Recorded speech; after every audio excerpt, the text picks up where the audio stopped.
In November of 2004, Dragon Quest VIII was released to the world to universal acclaim and praise. Dragon Quest VIII had been a tour across Japan, with demos playing in cafes, arcades, and kiosks outside stores for anyone and everyone to finally experience firsthand the explosion in popularity video games at large had been experiencing. If you build it, they will come. Level 5 Games, the developers behind Dragon Quest VIII, were finally cemented as true luminaries of the Japanese role-playing game genre. More sensibly, simply role-playing games. He's climbing the rope. And he's gaining on us. Inconceivable. The role-playing games of Level 5 had already been known the world over by the release of Dragon Quest VIII 2004, but more likely only if you were someone who was already invested in the role-playing game genre. Akihiro Hino, director of Dragon Quest VIII, founder of Level 5 Games, was likely experiencing a dream come true with the success of Dragon Quest VIII. Akihiro Hino, as a video game executive, leads as private and closed off of a life as anyone any person could name. Akihiro Hino, however, through a partnership with Nintendo and the esteemed Satoru Iwata through mutual work on the Professor Layton video game series, did give a fairly informative interview about himself and his professional past and future. Hino, while speaking with Iwata, in no uncertain terms, spelled out his influences for video game development to Satoru Iwata. Hino had grown up idolizing developers of role-playing games, and made a point to pursue a career in game development from a young age as a result of his inspiration. As Hino grew, and played more role-playing games himself, of course, Dragon Quest would not escape his eager interest. Akihiro Hino, despite being a man of few words, has also staked his claim in the games as art discussion. Dragon Quest, as the child of equally influential developer Yuji Horii, would change the trajectory of Akihiro Hino's career to begin developing games inspired by Dragon Quest, until Hino was eventually given the reins of direction on Dragon Quest VIII. Role-playing games, and for the purpose of the script and sequestering information, Japanese role-playing games, were in an ethereal period of harmony. After the success of Final Fantasy VII, just under a decade earlier, had created a window for the genre to begin making serious profit and for perpetuity, the talented individuals who had already begun pouring their talents into the genre for a smaller audience began finding greater funding to do so than ever before for the biggest audience virtual role-playing games had ever seen. I'll just leave that to sit. This story focuses on Akihiro Hino. Though Hino was far from the only one making waves in the genre, eventually his success granted him an opportunity to create a video game with the truest degree of freedom he had ever experienced on a project. The writer-director position, this time aiming at creating a game designed to go toe-to-toe with the biggest games on the market, Final Fantasy and Dragon Quest in the role-playing genre. Hino had already written and directed 2 games prior, Dark Cloud and Dark Chronicle respectively. Dark Cloud and Dark Cloud 2, as Dark Chronicle was renamed in the US, were majorly products of crunch as described in the book Japanese Games Graphics, Behind the Scenes of Your Favorite Games. However, much content was added in the process, loosened up by diverting the previous data. This resulted in a very hectic workflow, with no time to relax until the end. Which is to say that, wouldn't it be funny if you staked your claim in the class war level 5 and paid all your employees a livable wage and deviated from contemporaries by letting them maintain their dignity and see their families? Respond to my email if you think this would be funny. The games as art discussion has gone through the ringer. For reasons I can't understand, games as art is verifiably its own issue. An issue with a fairly apparent solution to, which is just admitting that games are— God, I hate the way I just mix 2 words together like that. God damn it. An issue that I see a very obvious solution to, which is just admitting that video games are art. They're solitarily one person's visions that require a machine of people to create the brushstrokes of the work to be realized onto a canvas. If a person wants to create a workflow for only the purpose of fulfilling a customer's request, you literally cannot create a video game. A video game requires a starting point only the creator can come up with. If that starting point has to exist for all other art, be processed, fumbled with, and ultimately compromised on for the observation by the general public to be realized and criticized, the artist can easily be identified there. So, video games, which follow the exact same process? Video games need to be distinguished from that? For some reason? Why? I digress. There's no way to force a horse to drink from water after leading the horse to the water yourself. But my diatribes are equally my attempts to get that horse to drink from that water anyway, and a convenient method of venting for myself. I guess I should be a little bit nicer to myself. I don't really think there are any serious people out there who actually hold the opinion that video games aren't art. Akihiro Hino didn't need any convincing, as in his interview with Satoru Iwata, Akihiro Hino makes it clear that the importance of video games cannot be understated. Because video games are a medium of communication for Hino, what he uses to make himself heard from, and works that he went out of his way to create in the first place. At least, Hino says as much. Iwata seems inclined to believe him. So when Hino waxes a little poetic about the need for Dark Cloud 2, also known as Dark Chronicle, as the game was released as Dark Chronicle in Japan and Dark Cloud 2 in the United States, about how each creator, who in reality are programmers for each individual character within Dark Chronicle, can really imprint their empathy onto the assigned characters. Us? What? Characters. The characters that need to be handled correctly through each step of the game's creation. Dark Cloud 2 would ultimately release and receive generally favorable reviews. Thank you, Wikipedia. And thank you, video reviews of the game like Majular's dual production that reviews both Dark Cloud 1 and Dark Cloud 2. So to create these characters would be to match the passion Akihiro Hino had for making the game, which could be at times the detriment of the team's workflow. And the introduction of Crypt. So after Dark Cloud 2 released and pleased its fans, but didn't change the world, naturally it was time to get back to the drawing board for Akihiro Hino and Level 5 games. Dragon Quest VIII, a more or less universally recognized essential JRPG, wasn't a sequel to Dark Cloud or Dark Chronicle, not quite the same personal piece a creator strives for when opportunity knocks. Akihiro's glory to leave his mark on one of his favorite franchises accepted, Level 5 was still not done making games. Not by a long shot, and while that's obvious, it wasn't obvious what the follow-up original creation to Dark Chronicle would be. Dark Chronicle fans clamored for a sequel to their games, while Dark Chronicle's creators decided to aim for something to exceed expectations set in place by Dark Chronicle in 2002. It's for the aforementioned reasons that the video game Rogue Galaxy is hard to find journalistic coverage of on the internet prior to the game's release, without also the mention of Dark Cloud and Dark Chronicle. And Rogue Galaxy had big shoes to fill among those anticipating its release, and Level 5 knew that. Rogue Galaxy was announced to the public shortly after Dragon Quest VIII's release. Rogue Galaxy's pre-release information came with many promises that sound like they are part of the marketing for a game that wouldn't release till over 13 years later, across the pond.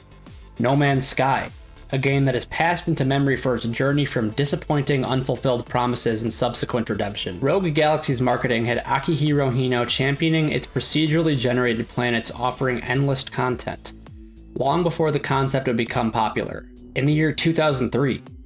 No Man's Sky running a marathon with the concept in the year 2016. Ambitious promises were plenty to be found, superstitious and surreptitious. The game Rogue Galaxy would also feature 0 loading screens, as Hino would champion about its creation after Dark Chronicle and Dragon Quest VIII in the year of our Lord, 2004. It was a lofty promise on the tip of every famous game developer's tongue in the year 2004, that their next game would feature no loading times. And it was hard to blame these developers, with video games other teams were releasing crowding competition with video games that had felt more like movies than ever before. And when was the last time you ever saw a movie with a loading time?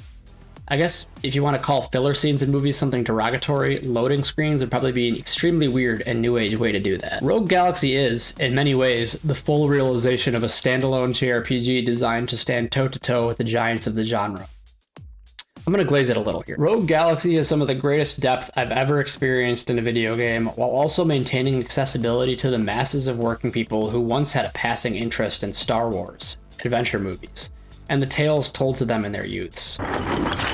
Here's some money. Go see a Star War.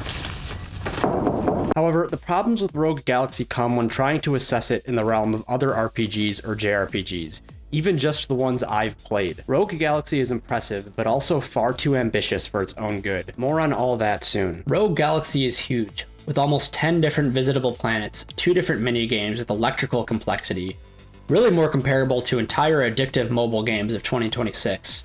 And without the plastic sheen of corporate interference in your every move. If you're someone like me, who wants to find little hidden gems on their own merits just to see what you may have missed in media cycles that were far more concerned with other things, then Rogue Galaxy is a video game for you. That's a recommendation. A recommendation to you, viewer, who may be here looking for that, a recommendation. But I want to tell the whole story of Rogue Galaxy, and if you'll hang out with me, follow me as we create our factory, battle our Insectron Pokemon, and go on a greater calling to the stars after living the first 17 to 19 years of our life in obscurity on a desert planet. If you heard me talk about living a life in obscurity on a desert planet with aspirations to go to the stars, make no mistake, that was a somewhat glib reference to the starful aspirations of one Luke Skywalker in a famous movie. Can you guess the name of the movie? It was Star Wars. Star Wars, nothing but Star Wars. Give me the Star Wars, don't let them end. My glib references have a point, because without Rogue Galaxy making its own references, I wouldn't have a script to write in glib references for myself in the first place. The first zone of Rogue Galaxy is the planet Rosa, done up in the art style of Rogue Galaxy, clearly inspired by, say, the Star Wars planet with me, Tatooine. There is precious little in the way of actual behind-the-scenes documentation of Rogue Galaxy's development. The admittedly annoying, in retrospect, gamer club of the early 2000s gave past me, nonetheless, some really nice feels for how the development of some of my favorite games were made 2 decades ago. I always loved having a full-length documentary that actually captured the real-life, terrifying experience of the huge corporate monster the development of Halo 2 was before it came out in 2004. But this video isn't about Halo 2. I simply wish that in making this video, I had something to draw on like the easily accessible documentary of Halo 2 but for Rogue Galaxy. Sadly, I will have to make do with the material available, as sparse as it may be, and as frustrated with myself as this fact may make me. We move along and find ways to get our work done. I am simply going to have to find Akihiro Hino discussing the game in a separate process, like where he does at the end of the official Rogue Galaxy strategy guide, and infer thoughts of Hino from his and his designer's interviews from Dark Chronicle and Professor Layton in the future. Hino's studio once seemingly married to the PlayStation 2, now doing the dual screen dance on the 3DS with a brand new video game series. The Dance of Life, the Dance of Death. The popular video game franchise Final Fantasy XII. Level 5 Games established itself as creators of 2 pillars of the early life of the PlayStation 2, Dark Cloud and Dark Chronicle, but found itself being compared more to Final Fantasy with the release of Rogue Galaxy. Level 5 Games also marched into the room and slapped everyone, and immediately marched out without any form of reproach with the release of Dragon Quest VIII. And that was a very impressive and respectable display, but how quickly we forget being impressed when Final Fantasy is around to spoil everyone's silly fun. I'll just leave that to sit. Rogue Galaxy's fate was to have a shadow cast upon it from 2 directions. One shadow cast upon Rogue Galaxy came from Level 5's own past, being so beloved by fans of their own creations, having created a devoted and niche fan base among fans of Dark Cloud, eventually earning the studio the right to do the work Level 5 was able to do on Dragon Quest VIII. But also another long and very anime shadow from Final Fantasy, of which a brand new entry called Final Fantasy XII would also release for PlayStation 2 just before Rogue Galaxy. In hindsight, it's no wonder Rogue Galaxy was ultimately forgotten where even more niche and arguably less accessible games like Level 5's own Dark Cloud and Dark Chronicle are fondly remembered. Final Fantasy XII itself, despite being also seen as an essential JRPG of the PS2, isn't really remembered all that well itself, as Final Fantasy XII came out at the tail end of the PS2's lifetime, and Rogue Galaxy, also a video game for the PlayStation 2, came out even later than that. Rogue Galaxy was a brand new intellectual property, not a sure bet, and was a story that took inspiration from Star Wars, which Star Wars would find itself in the thoughts of the public as, oh, you mean Duel of the Fates? Anakin versus Obi-Wan? Bail Organa? Basil Oregano, played by Jimmy Smith! In the year 2005, and was Level 5 Games again attempting something new instead of providing the third Dark Cloud. Rogue Galaxy was, for all intents and purposes, betting against the house. And it is for the brave act of betting against the house, losing, but doing so with dignity and descending into obscurity, and doing so as a game for someone like me to eventually find and pick up and play. Well, that's just the type of game for me. Forgotten, but at least telling anyone who sees the game to ask the question why it was forgotten. An object with runic symbols of faith and hope written on it, asking to be transcribed, translated, and relayed to all JRPG fans who never had the experience of playing the game. I was raised with the PS2, luckily, and as lucky as I was to have that fortune, I was somehow always without the experience of JRPGs in my youth. There's a sort of hilarious irony to growing up with the PS2 and the formative years of one's life, ready to play any JRPG that could hit the market, but to still completely miss the golden age of JRPGs. Still getting good experience with the Metal Gear Solids, Jak and Daxters, and Sly Coopers of the era, but ultimately lacking exposure to what the system had to offer. Into my current adult years, I've had the pleasure of Expedition 33 recently to finally start rounding out that aspect of my interest. Expedition 33 by itself isn't enough though. No, Expedition 33 was actually the middle chapter of this story, the beginning of the story coming about a year before that, when I finally played my first JRPG all the way through for the first time. Neo, The World Ends With You. Well, that's not counting Pokemon, if those can be considered JRPGs, as I'm sure I could have some deep philosophical musings about with any viewers who have played both games. I mean, Pokemon has the trappings: team building, turn taking, move learning, team synergizing, so to me, those are JRPGs, Pokemon. But since I was in a jail called Adolescence for the majority of my experience with those games, and didn't play any other JRPGs that time, I needed something like Rogue Galaxy in my memories, beaten, instead of just one of the few Sant battles fought in Final Fantasy IX and Dragon Quest VIII to say I had really played a game from the golden era of JRPGs. Why Rogue Galaxy, you may ask, when years have passed to show the shine games like Dragon Quest VIII and Final Fantasy XII maintain to this day? Well, that question is precisely why I wanted to play a game that existed in that interstice, a game released to market not once, but twice in 2 years, but given a second chance. The developers not liking everything that Rogue Galaxy had in its first 2005 release, and getting a second in North America in 2007, and still passed over in discussion of the gestalt of golden age of JRPGs of roughly 1997 to 2008. I'll just leave that to sit. It's for this passover that Rogue Galaxy stuck out to me and practically begged me to investigate. Basically, me asking myself, well, I've played the great JRPGs, so what is it that makes a JRPG mediocre? Or was this game even mediocre? Nay, shed my hazmat suit of action gaming and step directly into the noxious JRPG gas chamber and lock myself in there, and begin meditating, grabbing a seat and breathing deep of the gases until something gives. The gas long ago having gone straight to my brain after completely mixing with the blood running through my veins. That's the type of ish I was on when I was considering Rogue Galaxy. I wanted to understand the experience of a game made to compete with Final Fantasy and Dragon Quest, of which Akihiro Hino himself admitted the game was supposed to, and himself created and designed an entry in Dragon Quest called Dragon Quest VIII. And still, Rogue Galaxy is just that.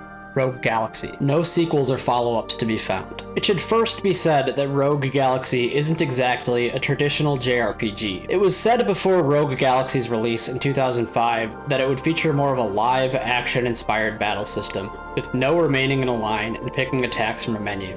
The player moves and attacks until an action bar is depleted, refills automatically to begin fighting again. What distinguishes the system that Rogue Galaxy features is that the combat of Rogue Galaxy is still in essence a JRPG fight each time. If a JRPG fight is defined by a random encounter, followed by your selected party attacking using some sort of move points for extra effect, regular attacks for basic damage, and then the experience points gained on a victory screen before returning to the overworld, combat is as JRPG as anyone could want. The action crossover of Rogue Galaxy's combat is in the separate gun and sword buttons you have for each character, individually giving the player a gun and sword option anytime the player has move points to spend in combat, like Dante from the series Devil May Cry of popularity, except for needing move points to spend in combat. Rogue Galaxy, as was so keenly kept under wraps prior to its release, naturally began drawing comparisons using what little the public did have available to them about it. Rogue Galaxy's blonde-haired, late teenage protagonist wearing loose-fitting desert clothing,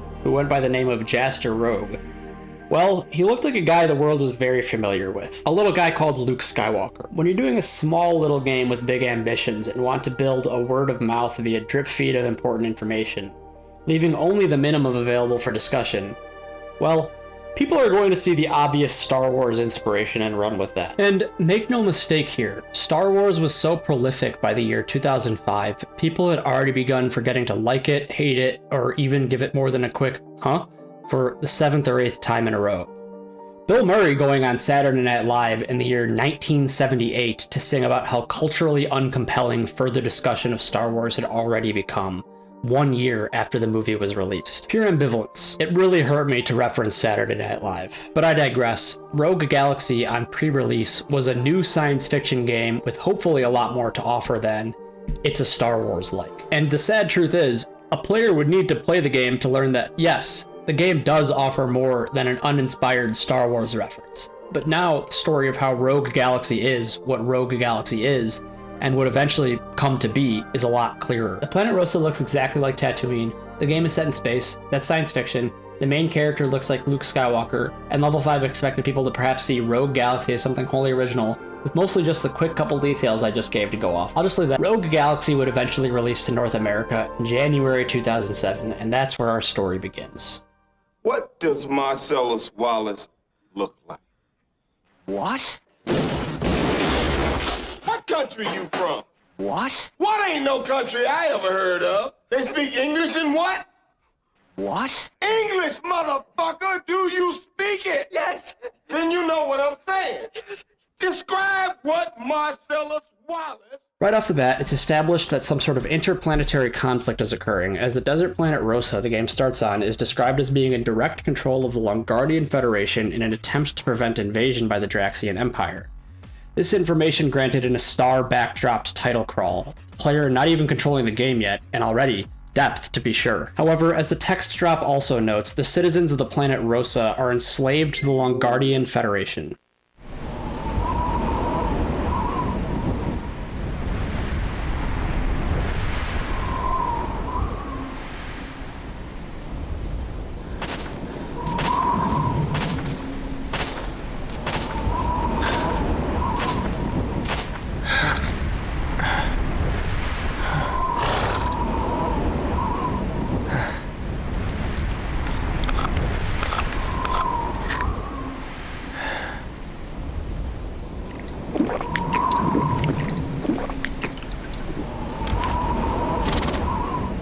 Trapped within this desert wasteland.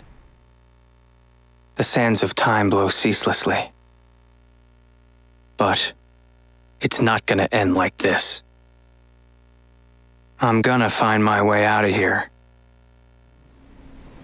I swear it. Right away, the game distinguishes itself from Star Wars by leaving out the Outer Rim planet not involved in the conflict trait, by dropping the fact that Rosans are unwilling participants in this conflict, and ostensibly, so is the player, who hasn't been dropped yet, but automatically giving the player a reason to feel attached to this planet and its oppressed people. Good stuff, Rogue Galaxy! This all goes somewhere, surely, and let's now press X as instructed to proceed into the game, where we'll get to meet our young, blonde-haired, blue-eyed protagonist with a chip on his shoulder and a dream too big for the planet Rosa to hold. So far, so good. I'm already leaning forward in my proverbial chair to be proverbially compelled to proverbially play the game. Writing the story has already established the beginning of the player's journey, crossing a more complex, middle-of-a-galaxy-wide conflict for the game itself to explore. Absolutely perfect, no notes. I don't think you can ask for a better opening 30 seconds to a video game. That's right, Rogue Galaxy is like that. Don't forget that fact in the face of other future facts about the game. Jaster Rogue isn't just sitting in his basement gaming as a slave like you or me. He's out here working like any other Rosan, against his will. The first shot of Jaster is him atop an automated mechanical camel. Again, nothing really out of place with our presented imagery in Rogue Galaxy so far. Jaster is our main character and has to be a chill dude despite his unimaginable circumstances, with Jaster's total stoicism and iron will to break his enslaved circumstances and save the galaxy. Or so Jaster vaguely implies, with a vaguely threatening, "It's not gonna end like this." Not that threats aren't warranted against a federation who enslaves an entire planet to people, obviously having lost the plot in some unknown economic circumstances that broke out of some home planet and into the rest of the galaxy. No, gotta come up with some sort of insurrection here, matter of fact. There's an entire other empire. The title crawl set the player up with the Draxians to counter the Longardians. Jaster doesn't seem too interested in joining either, or at least the inner monologue the player is allowed to hear doesn't unveil any plans to do so. Jaster's inner thoughts are ironclad. Jaster's out in this desert having collected some nondescript resources or creatures as a part of his slave labor, which seems to imply that despite being worked against their will, people of Rosa aren't followed around by slave masters like you are in Trump's America, enforcing the labor. These resources sent to the Longardian Empire for their war. Rather, on Rosa, the planet itself is so inhospitable and desolate that rebellion itself is seemingly impossible because the small oversight provided by the Longardian Empire is enough to create an entire network of enforced extraction. Yeah, basically the people of Rosa have it rough. The player hasn't seen it yet, but shortly will. But soldiers who don't fit in with the local guard patrol the streets and can be talked to, which is setting up some big moves for the game to follow, as is easily inferable by the things these soldiers have to say. the player just walking up and interacting with them. For now, though, Jaster is the main character, and a few more details of the story are told through his return to town, called Salgan, a city on Rosa. Jaster lives in this city. I'll just leave that. It's not really giving so much Star Wars so far as it is really A Song of Ice and Fire, with 3 factions given to the player, and really 4 factions. If you want to count Jaster and his power as the main character in his own entirely worldly force, within 30 seconds of starting the game. And that's not even getting to the next couple of characters the game is going to toss in front of the player stopping and shaking the hands of them, while the characters search for a desert claw. That's a proper noun in one name. The 2 characters are again crossing over into familiar territory. Steve, the tall, prim and proper speaking robot, and Simon, the short and squat, Scottish accented, drolly humorous partner. See where I'm going with this? This familiar territory illusion I make? In reality, these 2 characters are their own, but are also C-3PO and R2-D2. That's my take, and also very hard to ignore when considering the speech and mannerisms of both characters. R2-D2 in Star Wars doesn't speak English, but through context can be understood through C-3PO too. Simon and Steve are also their own characters though, and introduced in reverse order from any other comparison that can be drawn with Rogue Galaxy at the center. But Simon and Steve are introduced at the same time, both being shot as either one's first respective appearance. Special shout out to Simon's strangely snouted appearance contrasting with his English, or if I'm going by Star Trek rules, basic. I won't let that detail pass me by either when a character lacks a distinctly human appearance but is also covered up completely. I'm asking the question about that character, which, if you'll bear with me, is intended when characters like that are drawn up by responsible storytellers. Simon and Steve are 2 characters that this game does not want you to forget, with Steve being voice acted in English by Yuri Lowenthal, who at this juncture was already making waves as Sasuke Uchiha in English dubbed Naruto. Don't worry, he's somewhere on this planet. My instincts are infallible. Like I'm gonna trust a robot's instincts. I would if I were you. They're quite uncanny. Stop playing the damn hero! Just stay out of this and leave it to me! And you probably know at this point as that guy from Everything. So that actually is a little distracting for me. Can't blame the man or the developers for that. We haven't even scratched the surface of recognizable voice acting of Rogue Galaxy, not by a long shot. Just wait until the player gets to the Dorgan arc and meets... Oh shit, that's too far ahead. It looks like Simon is also perhaps a reference to Scotty, or Montgomery Scott from the original Star Trek series, because it's really difficult to make a science fiction property or creation and not accidentally invoke Montgomery Scott when a character has a Scottish accent in it. So that's another thing that I, in post, realized here and wanted to add. So, yeah. Salgan is again ushered in front of the player, but this time introduced on its own, as is called an establishing shot by those in the biz. A couple of soldiers there to check... God, why did I just say that? I'm sorry. A couple of soldiers there to check Jaster's quota of mish hunted. Mish? The day's work for Jaster is seemingly over, as he's handed a payment by a couple soldiers who seemingly aren't 100% morally objectionable, because they pay Jaster, who the player knows is a slave, which again draws the attention to the actual conflict being waged between empires in the sky. The conflict seemingly drawing in folks of all sorts of dispositions, including amongst its own soldiers. Raoul sits inside the church Jaster hitched his camel outside of, as he and Jaster have a small quibble over the interactions with the soldiers outside, Raoul himself seemingly carrying some kind of sway amongst even the government officials of the Longardian Empire. Jaster voicing his annoyance with the soldiers directly to his elder here, as if that complaint heard by the ears of this man might change something about the Rosan This is all that I got today. Those Longardians are getting a little too big for their britches. You gonna let them get away with it? No, don't get so worked up over it. It's been 2 years since Rosa's been under Longardian rule. They're still struggling to get used to this place. We'll get our chance soon enough. Man, why did Rosa have to get mixed up in this war? It used to be such a peaceful planet. The Longardians aren't all bad, though. Now that their lookouts are posted at the gate, we never get beasts in town anymore. But the whole reason they're posted there is to keep an eye on us. What the? Seems I spoke too soon. There's a beast in town. A pretty big one by the looks of it. All right, I'll take care of it. Jaster, wait. Don't worry, I'll behave.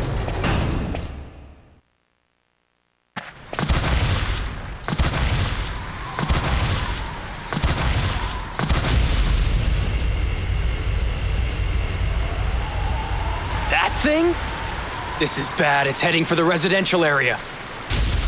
Huh?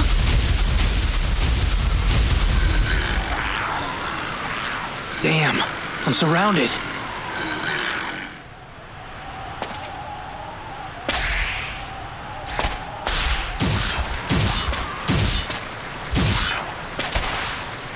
Don't sweat it. These foes are nothing. They just rode in on the big guy's coattails. Was wholly incorrect for this thought. Who are you? Let's finish these jumps off confidence in his and his community's own ability to resist the Long Guardians. Jaster receiving in, "It's not the right time yet," sort of response from Raoul, as he pulls up some kind of map at the days of the temple they, Raoul and Jaster, find themselves in. Seemingly a network of the city of Selgin. Not exactly at home in the middle of a temple, a bit of an underground information network. And I'm just spitballing here, but perhaps led by Raoul? Again, so little of Rogue Galaxy is discussed outside of the context of the game. Almost every single read of the story I come up with is exactly that, my own, totally typical of anything. But when this game came out, it only had a desert planet, white-clad soldiers, young late adolescent boy with blonde hair and blue eyes, an old man and others to put forward, and expected people to not see the obvious Star Wars inspiration. There's a bit of a bullseye caramel snack sort of essence to the opening scene of Rogue Galaxy. Immediately the shell of obvious Star Wars references. They're no doubt to go down easy. Caramel to appeal to the widest audience. And a center of something richer. Jaster, the Rosans, fomenting rebellion against the slave-driving Longardian Empire. The Draxians' presence felt by their inverse being present. NPCs who will express their individual feelings about this war to the player. Video games are pretty cool after all. You couldn't grab control of Luke Skywalker and go talk to individual citizens in Mos Eisley, so put some respect on Jaster Rogue's name, eh? Soon, a short-term goal does get introduced when a giant monster attacks Selgin. Jaster is ultimately just passing time on this planet until something gives him an excuse to become the hero of the story, and there isn't really anything happening inside of a small church on the edge of town until a beast attacks. The enemies in Rogue Galaxy on Rosa start out looking like desert-related enemies, undead skeletons with beastly proportions and horns, and strange creatures of unknown origin, dogs made of animate granite, and stranger creatures to make up the hundreds of enemy types in Rogue Galaxy. Rosa being the first level of the game, so the enemies, Jaster starts out encountering some kind of massive mechanized salamander-esque attack drone, wreaking havoc on Selgin upon Jaster's exit from the church. After being attacked by enemies, Jaster is saved by a mysterious hooded man, there in the nick of time to destroy the Baphomet-resembling skeleton goat enemies that attack Jaster. Nothing crazy to see here, just a mysterious professional making short work of the protagonist's wayward youth's peril. Desert Claw, the name of this character that was dropped earlier in a cutscene, is here to fight alongside Jaster, nonchalantly addressing Jaster as the enemies close in on them and the game shifts to gameplay. A fairly seamless linear individual piece of storytelling, finally granting the player the power, albeit contrasted with the power of the mysterious man Desert Claw, whose stats are visible as a separate party member when gameplay begins. The conceit of a single fight in Rogue Galaxy is nothing experienced JRPG players haven't seen before. The player mixes and matches the abilities of their party to find strong combinations to gain XP in each encounter and level up. The "I get by with the help of my friends" rules of law and gameplay in unmistakable effect in Rogue Galaxy. Jaster and Hooded Man, as the game conservatively refers to Desert Claw as for the time being, are third-person characters switchable back and forth from the player. The game will instruct the player with enough time spent just faffing around that your options in combat, in addition to movement, are sword, gun, and jump, so you can't really interact or persuade the enemies to stop attacking you, except for running away. Each combat encounter creates a threshold that the enemies can be fought inside of, with a circle that can be passed outside of to forego the battle altogether, losing out on the experience of the fight, but also saving your hide if the player believes they need to. Where was I? Desert Claw will dutifully follow Jaster around, as is a necessary gameplay concession between the two characters. You're pretty strong. That wasn't even a warm-up. Where in reality, Desert Claw is the one who saves Jaster and directs Jaster towards the direction of the beast attacking the town, leaving the player and Desert Claw free to explore the immediate gameplay zone outside the church where the game started. Exploration is fairly limited in Rogue Galaxy. Significant verticality is not really programmed into most levels with a few exceptions, but Selgin specifically is mostly just some runs down streets, really corridors. Zones are detailed enough to warrant interest in segments of town, but only a few houses are enterable, and interest is mostly in the combat and leveling process the exploration rewards the player with. with a few houses that are enterable indicated by a yellow arrow, and openable treasure chests glowing with a highlight. Desert Claw and Jaster will have to fight off more random encounters for the more exploring they do, Jaster getting stronger with each encounter.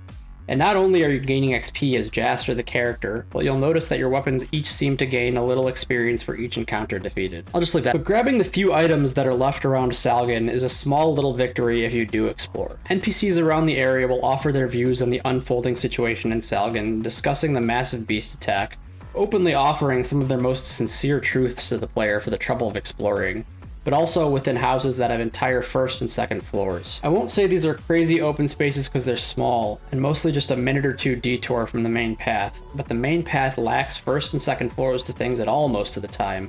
Salgan really just being a large street the player in Desert Claw pass down to reach the goal. A linear level with loading times. Treasure chests can be found around corners and tucked away in houses and alleyways. Rewards are actually there aplenty in Salgan, keeping you on your toes for the small little excursions that can be made on the linear main path, and letting the details shine where the player is allowed to take themselves. It's not all flowers and roses, though. The linearity of the game is mostly what the player is going to feel when they're running down the street. You aren't really exploring much, except for little alcoves that the houses can really be more so identified as on the sides of the road. And it isn't really until the player starts clicking with the systems, which probably isn't going to happen until the second or third planet, that the game's rewards for exploration really start to feel like they matter. Desert Claw will introduce the save and transporter points to the player in the cutscene immediately following the opening room of the game.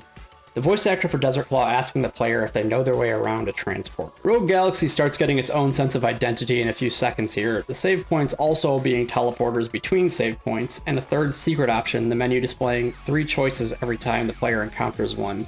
These save points being a welcome sight after a battle not only for their save capabilities, but through their restorative move and hit point effect. Oh yeah, and the game instructs you about the use of teleporting upon encountering a transporter. Teleporting tells the player that they will indeed be traveling to other planets over the course of the game.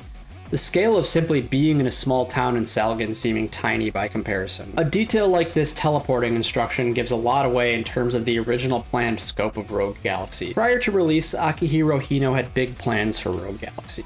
Interviewers getting out of him a few thoughts about how the game would play out, and what Akihiro Hino described sounded truly massive in an immeasurable way. The game would feature, upon release, unlimited planets, each planet fully explored. This massive freedom of exploration would be realized through procedural generation, the player truly being allowed to explore the galaxy as a lawless space pirate, helping and hindering NPCs as you encountered them. The gas and the fire of game developers' ambitious open world desire were games like Morrowind, changing what was possible to release for game consoles. But Morrowind has its own concessions it has to make for feasibility's sake. Rogue Galaxy having strengths in its actual realization that elevate it beyond bigger releases of the time like Morrowind in its own way. And I played the hell out of Morrowind and eventually Oblivion and eventually a little niche indie game called Skyrim, as I'm sure the more underground viewers of this video may have heard of at some point in their storied gaming careers. But a game like Rogue Galaxy differentiates itself by being unique in a more baroque way. Rogue Galaxy features an actual niche fusion system for its weapons. There is an optimal order to using this system, but finding that order is not at all necessary, and instead creates a variety of ways that one system can be applied. I'm using this example now because you don't see anything like that when you enchant a weapon, for example, in Oblivion. An effect is added. Repeat until the weapon is useful or useless. Very easy to achieve from a very early juncture in the game. In Rogue Galaxy, you probably should take into account the stats of a weapon you're fusing with the stats of another weapon to be fused. If you use that copy of that weapon now, perhaps you won't optimize your path to a better weapon in the future. There's actually a very thoughtful progression system integrated into Rogue Galaxy, which gets the player to interact with and consider each weapon they pick up in an involuntarily earnest way. It's the magic of a game like Rogue Galaxy, not something that's immediately apparent to any viewer with an Oblivion-trained eye, like I was for most of my life. Salgan's geometry remains pretty similar throughout the approach necessary to make by Desert Claw's instruction.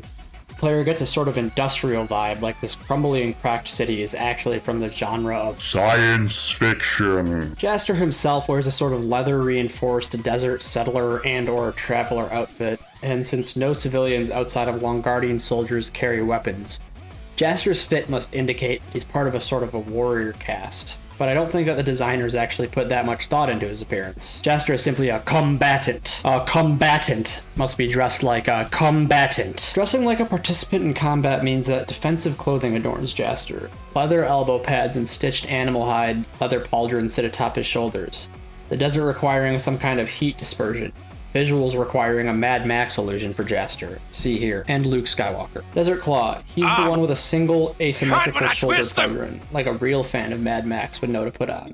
Vault Dwellers be damned. Desert Claw will lead us around to find the beast Salgan Bisandi. A few truths to the opening level of Rogue Galaxy. It's a little difficult to discuss the areas in Rogue Galaxy from a level design standpoint, because from the same standpoint, I won't lie, Rogue Galaxy's levels are more or less the same across the entire game.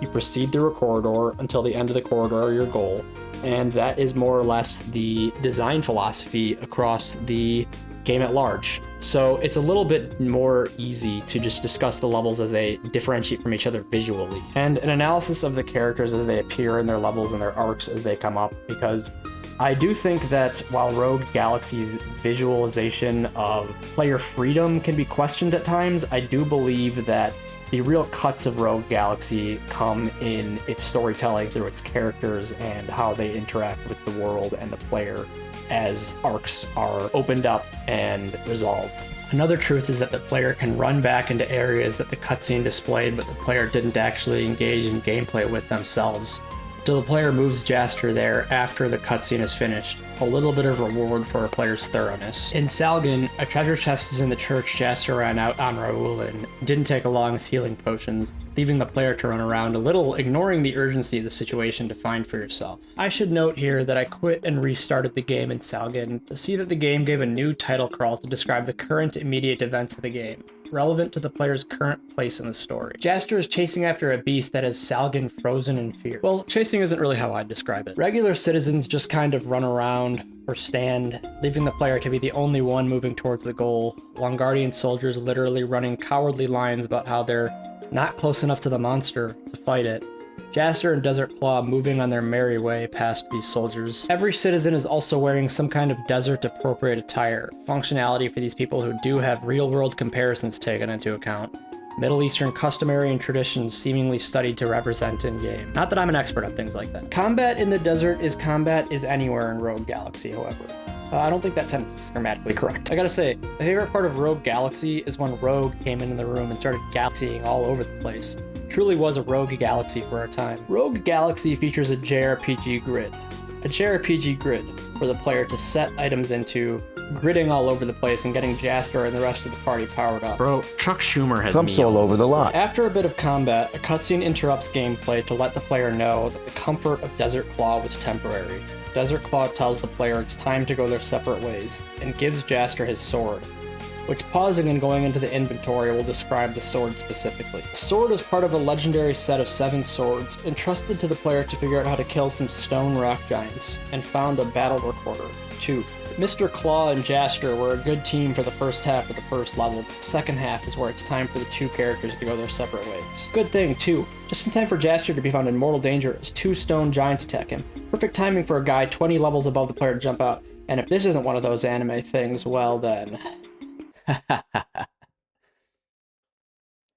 The stone giants introduce a variable mechanic to the combat of Rogue Galaxy, where the player is required to jump and hit the head of the enemy, their head being the giant's only weak point, using abilities unlocked through the Revelation flow grid to do some damage. The sword handed to him by Desert Claw being handled with apparent second-natured ease, a curious detail to behold for the player. With Desert Claw out of the picture, a JRPG party needs to start being formed, and our men Steve and Simon burst onto the scene, having mistaken Jaster for the actual Desert Claw due to the sword Jaster now carries, and filling up the previous stoic scenery with a bit of welcome?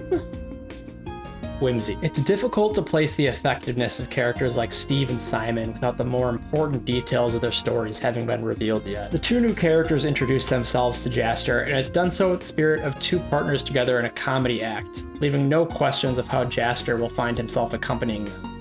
Jaster is Desert Claw by Simon and Steve's definition, Quick assessed though it is. Simon and Steve are starting a trend that will pervade much of the following cutscenes. Jaster literally isn't allowed to say the truth about himself to any character. Everyone needs to think Jaster is literally Desert Claw, otherwise the story wouldn't happen, and the delivery vehicle for this plot to happen are humorous misunderstandings, usually stemming from Simon and Steve's blind spot from assessing the situation on Rosa, which isn't actually consistent with the two stories of Simon and Steve as they progress, and that whimsy is certainly a choice. The story interlaces Jaster being recognized as a hunter like Desert Claw was, meaning that the player will earn points for beating monsters, moving up in galactic bounty hunter polls, as Simon, Steve, and Jaster look for the boss beast that started all this confusion. Now we're talking a boss battle, where a cutscene treats the player to some additional Simon and Steve bellyaching, again, despite the fact that neither character is a coward, while Jaster rushes right at the giant biomechanical salamander terrorizing Salgan. Simon and Steve both fight using weaponry different from Jaster, redefining the sword and gun buttons of the combat as being character context sensitive. Simon and Steve each having variations on what a sword and gun may actually be in the combat of Rogue Galaxy. Simon has missiles and Steve has weaponized robot fists. Jaster's sword is all this scrappy JRPG protagonist needs, though. Oh yeah, and a gun. Simon shoots some platforms up on the beast's head for Jaster to ascend to hit the fool's weak point, granting the player a mechanic-ish aspect to gameplay occasionally. Certain enemies will need to have a specific type of weapon used against them, Simon tossing his own creation of the monography shot into Jaster's hands. Oh, so I guess you weren't such a bumbling boob after all, were you, Simon? Desert Claw, the real one, who Jaster was mistaken for, is actually watching Jaster, Steve, and Simon struggle against the massive salamander beast in town, providing sort of an evaluatory aspect to his character. Jaster's abilities failing or reaching some indeterminate standard of Desert Claw's determination. Needless to say, there's quite a bit more to this Desert Claw than the game has told the player up to this point, with a few instances of Jaster's past already being brought up to the player, and Desert Claw always appearing thereabouts in proximity to those references. Sorry, I need to do a little more summarizing here. Simon, Steve, and Jaster are victorious over the large salamander beast, and almost like the game knows that these characters need to be friends regardless of Jaster's mistaken identity or not. Has Simon say he finds it weird to keep referencing Jaster as Desert Claw and asks for his real name, because Jaster isn't actually Desert Claw, duh, he just needs to be. Jaster also realizes that through his sword, Simon and Steve think he's Desert Claw, and plays a cutscene to himself of the old, real Desert Claw, now finally Jaster having his own understanding of who Desert Claw really is. That realization doesn't stop Jaster from riding the coattails of the misunderstanding, gladly following Steve and Simon back to their crew on the pirate ship that brought the two of them to Rosa in the first place. Jaster, Simon, and Steve briefly discuss Simon and Steve's affiliates, the Dorgangoa Space Pirates, who don't need to be introduced to Jaster. Jaster immediately impressed that he's speaking to two real famous space pirates, where Jaster asks Steve and Simon if they really do space travel. Jaster has felt isolated on Rosa his whole life, and dreams of a chance at living it big among the stars. Famous inescapable power fantasy of another one of the heroes of 1,000 faces, Jaster being no different. Our boss, Captain Dorgangoa, a pirate among pirates. What? Dorgangoa? The space pirate Dorgangoa? You mean, you guys do space travel? Space pirates think Jaster is different and desire the powers of the most powerful hunter in the galaxy on their crew for a yet undescribed mission. Desert Claw being located on Rosa for the Dorgangoa space pirates to find and recruit. So it's easy to understand Jaster's silence whenever Desert Claw is brought up, because if Simon and Steve both found out the truth, Jaster would still be left on Rosa. With the main conflict of Chapter 1 over, Simon and Steve tell Jaster they'll await him where their pirate ship is moored in the desert, leaving the rest of Rosa explorable until the player decides that they want to progress the story, meaning it's a good time to shop now for the adventure ahead, and curiously, talk to Raoul before Jaster leaves. Or not. Rogue Galaxy features an entirely missable cutscene in the first chapter with Jaster's foster father, Raoul. Jaster having an opportunity to return to the temple after defeating the salamander to talk to Raoul. Or rather, not be able to find the words proper with Raoul. Jaster feeling guilt, and Raoul being the foster father Jaster's about to leave. Jaster's been raised by Raoul, despite not being related to each other, after Raoul found Jaster, a fittingly mysterious backstory for our protagonist. Jaster having a specific quality to his face that isn't addressed even with the character's introduction. A birthmark that makes Jaster at least a little outwardly more interesting than Luke Skywalker initially. Questions raised about the boy's backstory and who Raoul is to Jaster, and who the now mysterious Desert Claw is also. both clearly connected to Jaster in some way, and Jaster has nothing to say about any of these mysteries to the camera, at the very least. That will become a bit of a running theme in the story of Rogue Galaxy, and not to be negative, there are far more interesting characters than Jaster, depth that something like Star Wars could only dream of having. I'll just leave that to sit. Jaster is finally getting to realize his dreams of leaving Rosa behind for adventure in the stars, and has to break a bond in order to do so with Raul. Raul stopping Jaster at the edge of town to tenderly accept Jaster's departure, telling Jaster You to if his I face. tried.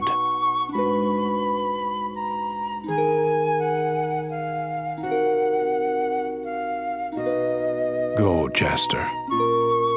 But I want you to remember something. You're the only family I've got. From the moment I first held you, a crying little baby, 17 years ago. Raul always knew this would happen. How did Raul know? Jaster and Raul both remember a time where a young Jaster expressed his desire to leave for the stars as a young child, and Raul says that he's sure it will be a little lonely with Jaster gone. And actually, I felt a little lonely along with Raul. There's a difference between a video game and a movie, specifically with regards to choice. The player has to literally move Jaster over to the exit of the level and abandon Raul, introducing the real emotions of Jaster to the player, who is also forced to make the decision as a person, Raul having no say in the matter. You, the viewer, could contrast that with the same happening in a movie and recognize the difference in feeling available in the same story when the medium is changed. But oh yeah, there's somehow still an argument that video games can't be art. Jaster has to actually leave the planet, and just before he finally parts with Raul, Jaster promises he'll save the planet. I'll just leave Dorgangoa's ship sits on the horizon for Jaster to marvel at, not before a giant sandworm attacks Jaster and eats Jaster's steed. So plays out a differently rendered cutscene of Jaster finally making his way onto the Dorgangoa space pirate's ship and meeting the rest of its crew, with Zegrum being an aforementioned character in the video among the crew. Zegrum is voiced by Steve Bloom, who was well beyond established in the English localization space of Japanese art at the point of Rogue Galaxy's release.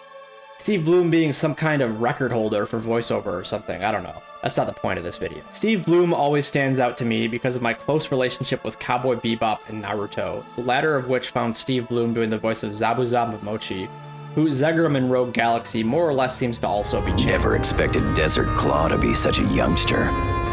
Guess you can't trust rumors, can you? Zegrum is Zegrum Gart, the Black Wolf, and the other bounty hunter hired alongside Jaster, Kisala, the captain's daughter, Simon, Steve, and a few other guys who aren't actually important but are NPCs on the pirate ship. Zegrum and Kisala being the two new additional JRPG party members of the Dorgangoa Pirates, alongside Steve and Simon. Zegrum was cool, calm, and collected, and very standoffish towards Jaster. Zegrum greeting Jaster in the third person upon the two meeting each other for the first time. So this is the guy. Also begging the question of who Zegrum is and where he came from are the detail of Zegrum also being a recent addition to the Dorgangoa crew. The crew seeking skilled bounty hunters for some yet unrevealed goal, of which Jaster is mistaken as one such bounty hunter. Desert Claw. Zegrum immediately drawing attention as one of these bounty hunters, but not an audience-known fraud like Jaster is. Yeah, I'm picking Zegrum for my team first. Zegrum also seems to pretty much instantly grasp that Jaster isn't who Simon and Steve say Jaster is. Amusement in Zegrum's observations of Jaster, but Zegrum is too detached to actually make a problem of it, becoming a distant ally instead until further notice of Jaster's. Zegrum, as mentioned, has a similar stoic effect to a character like Zabuza Momochi of Steve Bloom's past, but has more banter, actually communicating more of a pirate-like biting edge of ambivalence to Zegrum's approach to situations. Zegrum and Kisala were the two introductions to Jaster upon arriving on Dorgangoa's ship, and I saved the second most interesting for last between the two. Kisala isn't really that important at this juncture in the story, except for the fact that she saved Jaster from the sandworm in the desert to drop him off on the ship.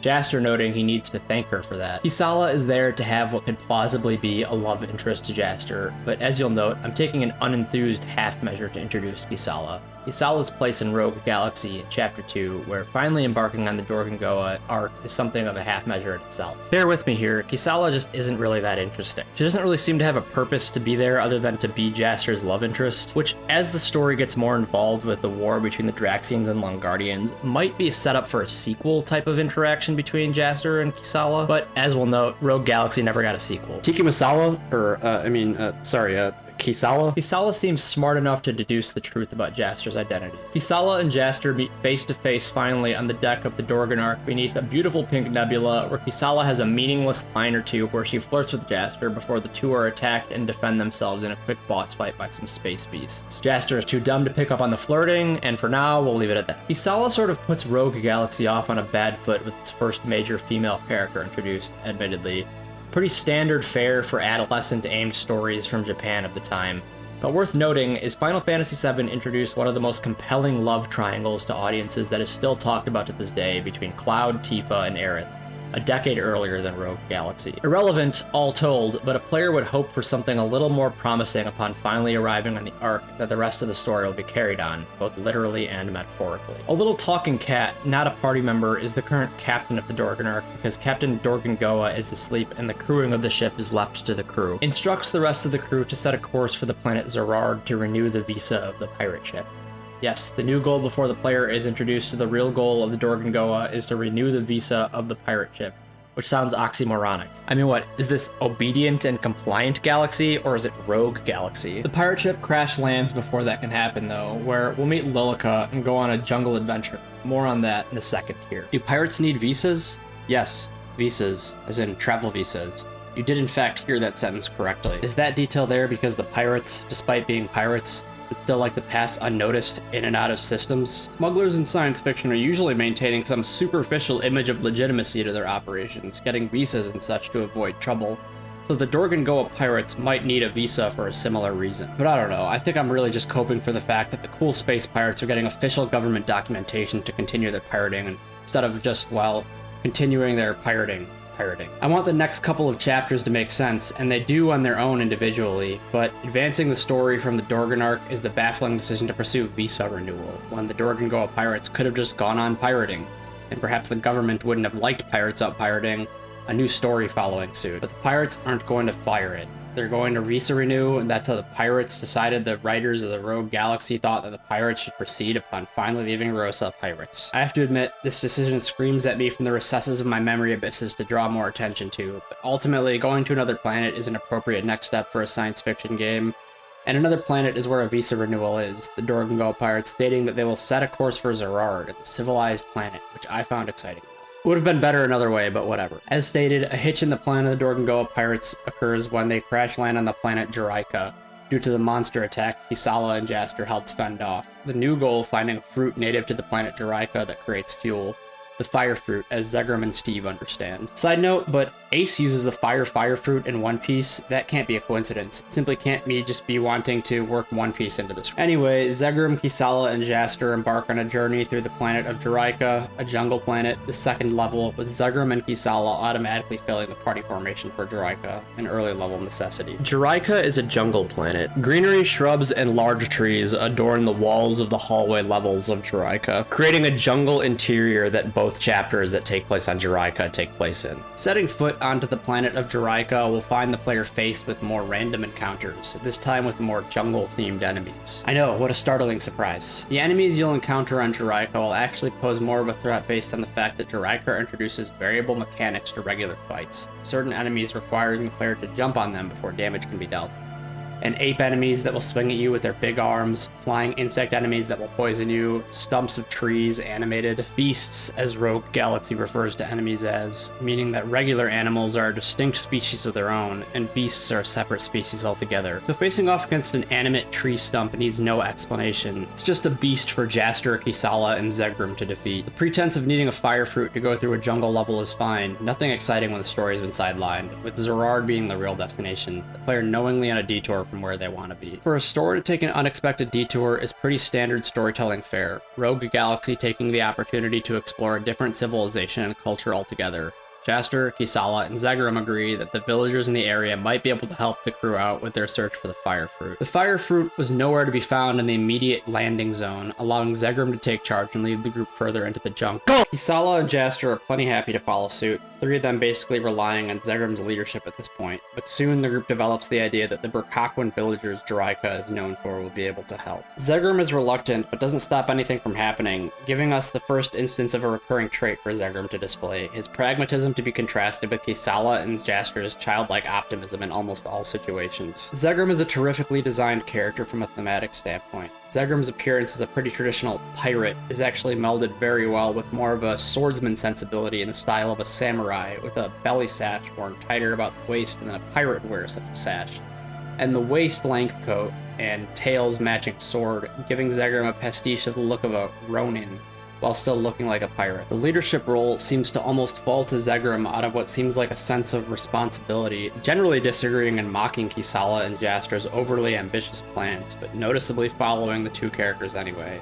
as if Zegrim needs to protect them. Zegrim is, after all, the only adult among the three of them. Almost as if Zegrim intended to be proven right, the Berkakwan tribe attacks the three characters and Zegrim identifies the tribe immediately, reluctantly agreeing with Jaster to follow their attackers and ask them about the fire fruit. Kisala is also here. And it's on their search for the Berkakwan tribe that Zegrim, Kisala, and Jaster find the remote house of the Berkakwan outcast, being named Filio, an inventor. I'm not really sure what to make of Filio, and I'm not sure it's my place to make anything of him. I'll just describe him as someone who doesn't appreciate the Berkakwan's traditions regarding technology, and was kicked out of the Berkakwan village for causing a ruckus over the desert.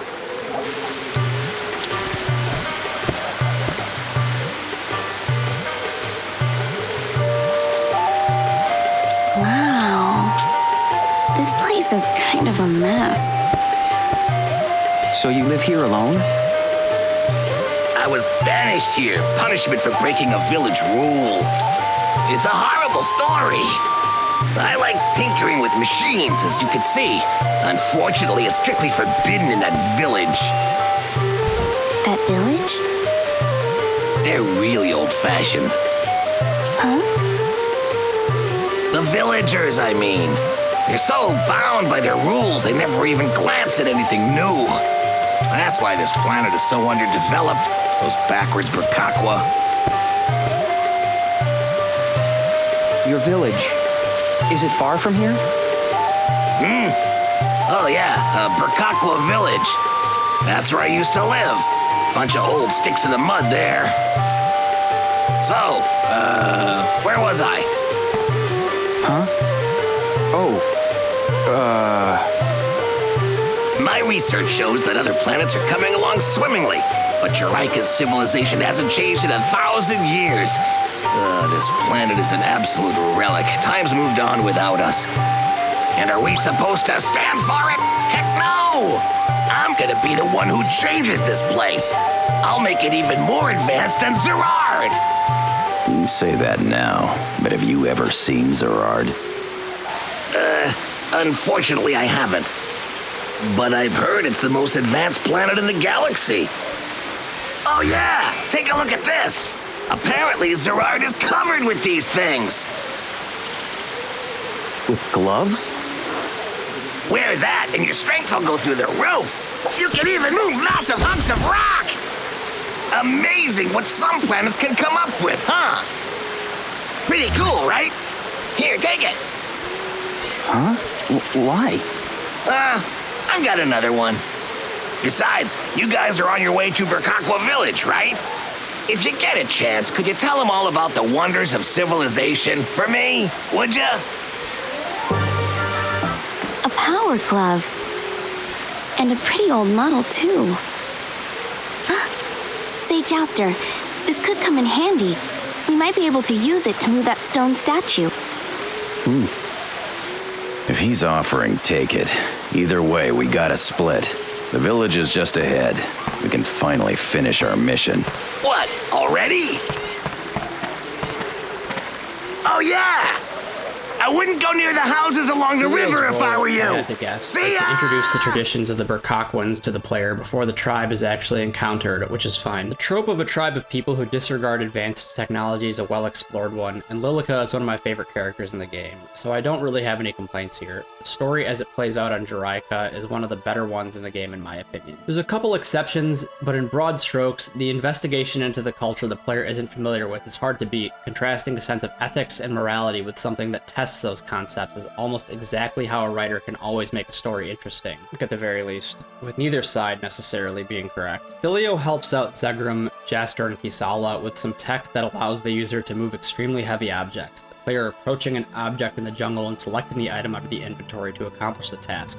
Not too much thinking involved in what would generously be described as a puzzle here in the game. Each inventory puzzle, as I've dubbed it, are solved by finding red circles in the overworld and deducing the correct item based on a light description of what the necessary item is. These puzzles end up being incorporated through side quests more than they do the main quest. Side quests in Rogue Galaxy mainly coming in the form of bounties on large monsters out in the world to be slain after being summoned using an item. Zegrum, Kisala, and Jaster synergize quite well, with Jaster becoming a damage-dealing monster through use of his Illusion Sword technique, combined with Zegrum's Drunken Burst party-wide attack buff. Illusion Sword being such a good ability, it's almost a problem. Overpowered to the point I actually effortlessly killed bosses without seeing multiple cycles of the boss's attack patterns. While I want to pat myself on the back for a job well done, Illusion Sword would be the aspect that did most of the heavy lifting, leading me to believe this move is sort of controversial in the community. While in practice, a hype overpowered ability makes for a good visualization of the power of your party, 2 or 3 hits to kill a beast. Illusion Sword's use is more like that Bit and Krell show with the drone pilots. I'm getting hit from everywhere, guys! Mayday, Duck, come in. I'm coming, I'm almost there. What's your 20, Duck? Stay with me, I'm almost there. Oh, okay, I'm there. What do you want? Coffee. Black. 2 creams and sugar. Hurry up, Duck. These drones aren't going to fly themselves. And getting to Juraika and finishing the level completes my personal nuke build for Rogue Galaxy. Lilica being a huntress from the Burkakwin tribe, boasting a questionable design but a winning personality. Lilica is the head of the Burkakwin warriors and a master archer, effortlessly jumping around in cutscenes, displaying martial prowess that just makes sense in a video. I love that I also now get to write about the ensuing boss battle in the jungle that serves as the player's introduction to Lilica, because Kisala gets captured by an enemy and temporarily is replaced by Lilica in the party.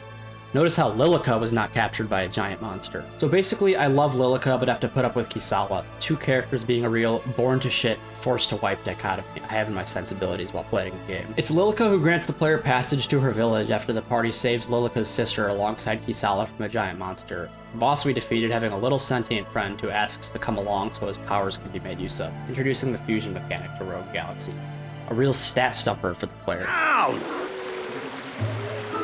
Can't be this thing. Oh, you finally noticed me.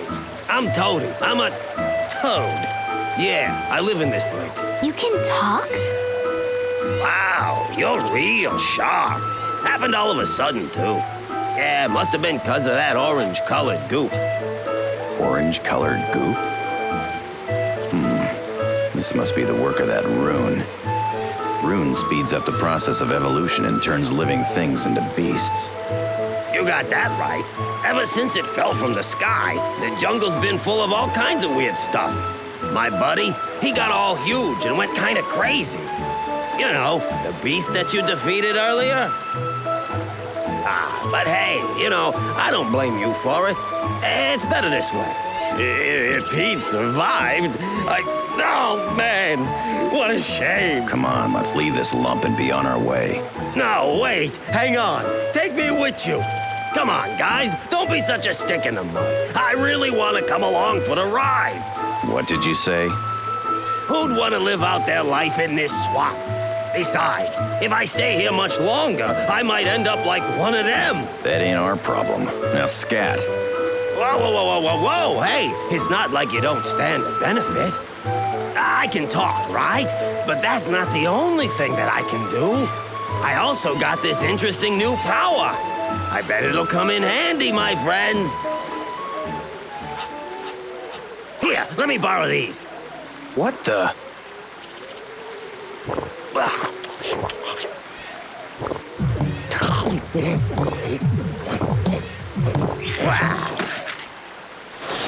Huh? Huh? What? What did you just do? I have the power to mix together the things that I eat. Yeah, it's like I can fuse together 2 different items. Pretty cool, huh? Yeah, it sure is. If you bring me with you, I can combine the items you find and make cooler new items. I'm begging you, let me come along. What do you think? All my friends have turned into monsters. I'll be all by myself. Entering if I Burkakwin stay Village here. starts the next chapter of the game, a sickened man collapsing at its entrance and introducing a few characters to Jaster, Zegram, and Kisala. The village chief believes it's necessary to sacrifice a young woman, Miri, to the gods to absolve the villagers of the punishment they're receiving from the gods. Lilica, Miri's older sister, clearly conflicted about sacrificing her own sister. Jaster, Zegram, and Kisala are thrust directly into the center of the conflict, Jaster and Kisala taking a clear moral stand against the murder of an innocent, while Zegram's reaction is to feign indifference, citing traditions of cultures their group doesn't understand and shouldn't be interfered with. The complex mixing of the details of the Burkakwin village's story give the village elder enough time to executively decide that Miri would be sacrificed the next day, the star god punishing the villagers with disease and a sacrifice required to appease the god's wrath. However, the village elder feels that the village isn't equipped to combat whatever is afflicting the village, and so decides that a sacrifice must be made to appease the villagers' anxiety.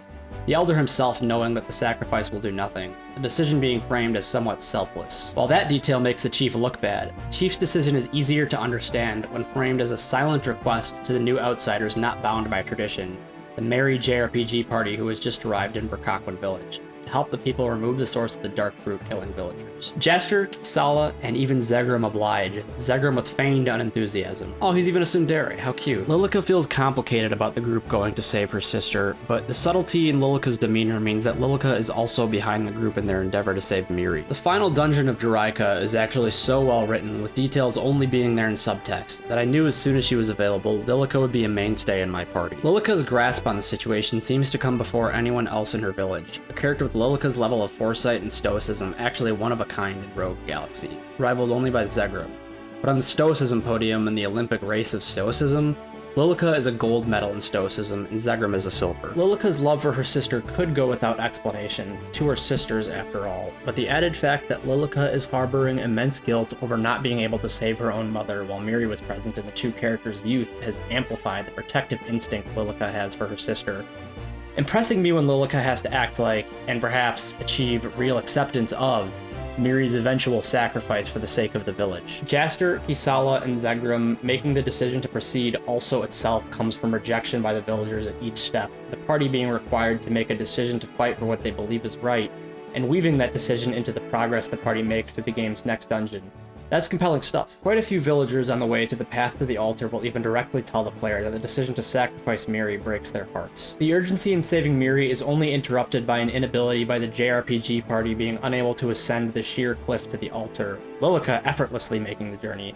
The sad lack of athleticism Jaster, Kisala, and Zegram have being on full display. The group comes across an ice gun, climbing a waterfall by freezing it, allowing the group to catch up to Lilica at the top. At this point in the story, the player will likely have unlocked burning strikes for each character, super attacks with cinematic shots of the party member beating the enemy, getting hit by the attack like a drum for massive damage. Burning strikes were given an input where they didn't have one in the Japanese release of the game. Zegram takes a call from an unknown party out of the blue, out of earshot of Kisala and Jaster, some degree of betrayal in store for the rest of the party from Zegram, adding to the interest I was building in Zegram's character. Briefly, only Kisala and Jaster are in the party, giving gameplay ramifications to Zegram's storyline. Zegram is replaced by Lilica in short succession, Jaster identifying Lilica's knowledge of the meaninglessness of Miri's sacrifice to Lilica's face. The party of Lilica, Jaster, and Kisala is attacked by a massive beast, which Lilica recognizes as the beast that originally killed Lilica and Miri's mother, a monster sun god. Miri and the Individer were set to meet,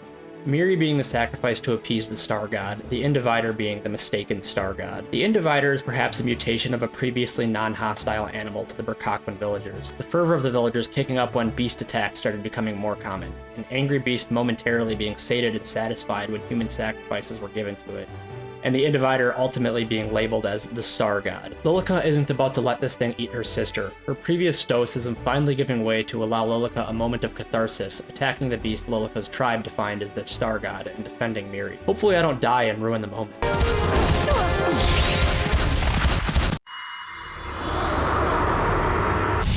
The Individer is a weird, modal mass of worms or maggots, the design particularly striking when compared to the first boss on Juraika, the Hopper Frog. The Individer and Salamander from Rosa both stand out as utilizing particularly well Rogue Galaxy's art style. When the beast Individer finally dies, it explodes into dark fruit, eliminating the source of danger from the village of Burkakwins, and not forcing the villagers to sacrifice Miri anymore. character. Zegrum had broken off to solve the fire fruit issue on his own, and rejoins the party after the Individer is beaten. I was rethinking Illusion Sword as being too overpowered when I returned to the internet to find more opinions about Rogue Galaxy. It does seem that people love Rogue Galaxy in a way that I never could.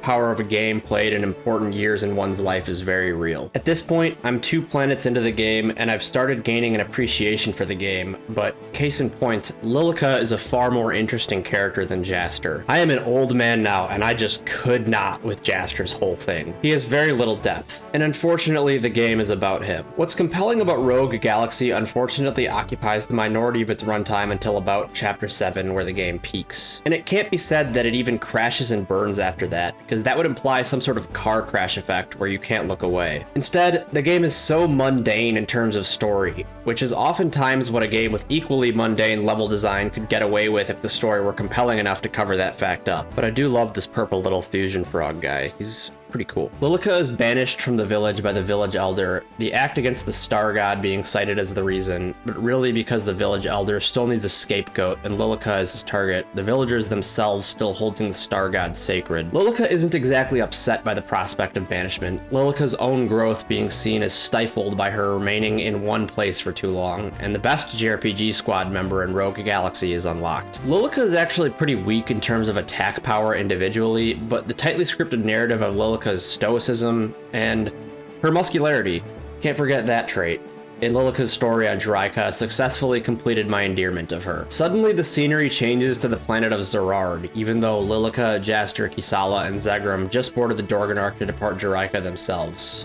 2 tycoons discuss tycoon endeavors and what? Who the hell are even these people? What? What? Joe Biden. Space pirates again tell the viewer that the reason for the Zerard stop is the Dorgangoa pirates need to get a travel visa. It's the entire crux of the Zerardian level, at least at first appraisal. Thankfully, at least the party for the first Zerard level is the affable Simon and the badass Lilica for the trip.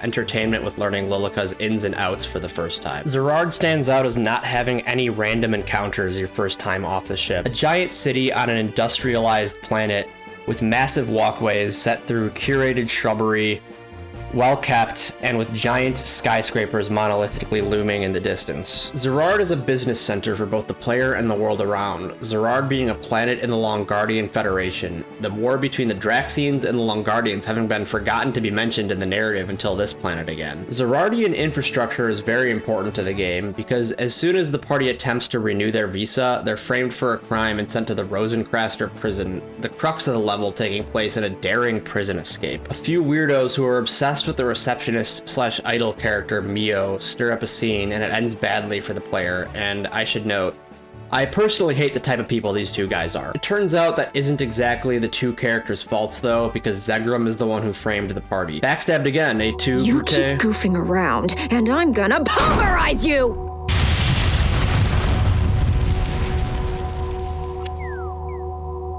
Rosencraster Prison is full of metal grates, stone slabs, and a dimly lit interior, where random encounters with beasts are prevalent. Off to Rosencraster the player goes, meeting a mysterious hooded catman in the cell, introducing a new character, and a character arc to eventually, hopefully, be resolved. I hope it doesn't just get completely forgotten. That would be something. Side note, do you think that I should ever just glue more cat hair to myself and walk around like a catman during the night? Oh... I don't know, like do a bit with like Rosencraster interrupting me here before I can do something real. Draxian spies are brought up when Rosencraster accuses the party of being them, leaving the party alone, Rosencraster being a bit of a Clancy Brown, Shawshank Redemption type authority figure, and kicking off the Rosencraster prison escape level. On one more personal note, the upscaler of my PS2 to be able to play on a TV made the dark corridors of this prison very difficult to see in because the color black showed up as a virtual pitch black shade, meaning that even shadows entirely obscured my character. Rogue Galaxy was also released for PS4 in 2015, so even though all of my experiences with the PS2 game, the lack of necessity to upscale the game's graphics making the PS4 game may be of a little interest. Turns out the reason Rosencraster was so keen to have the player and the party in the prison is because he's contracted by an organization to produce super soldiers, a cutscene showing exactly as much.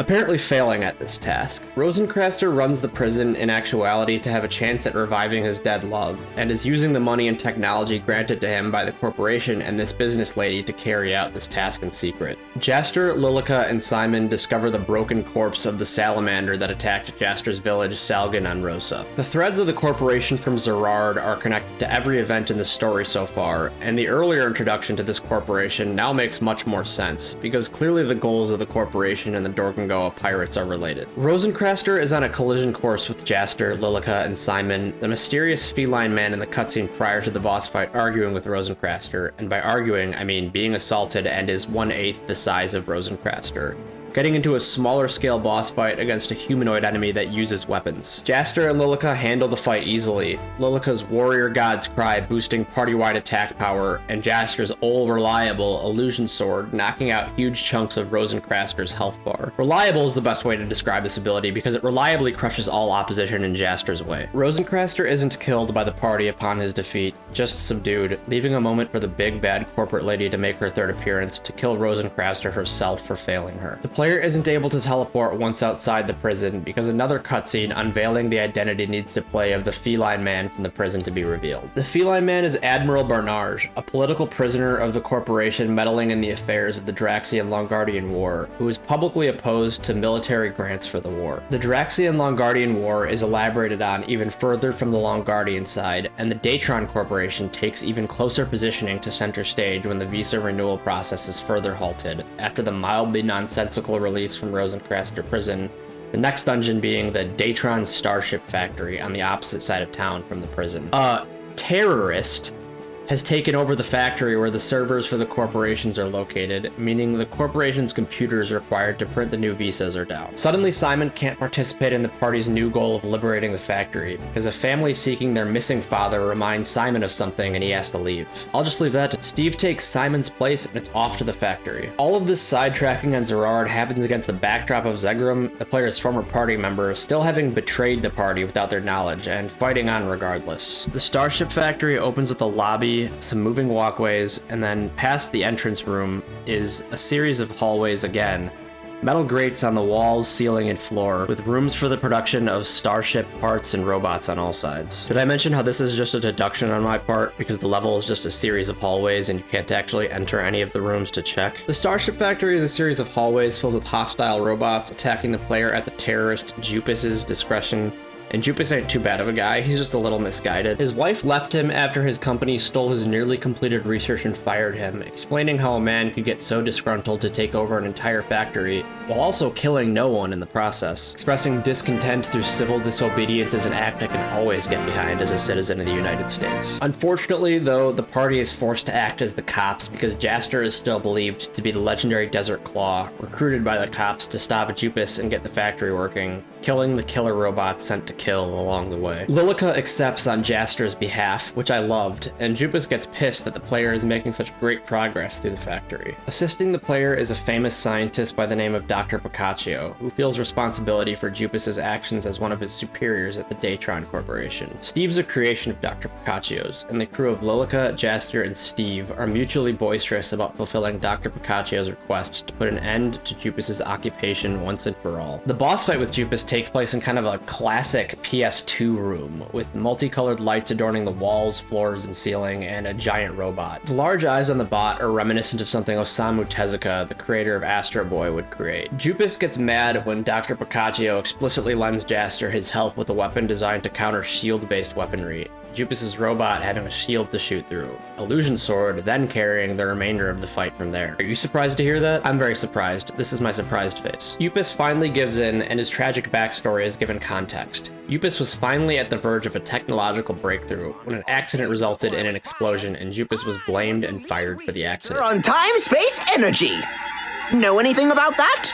It's a theory about an unlimited energy source that can solve the galaxy's resource problems. For us researchers, it's like a never-ending romance.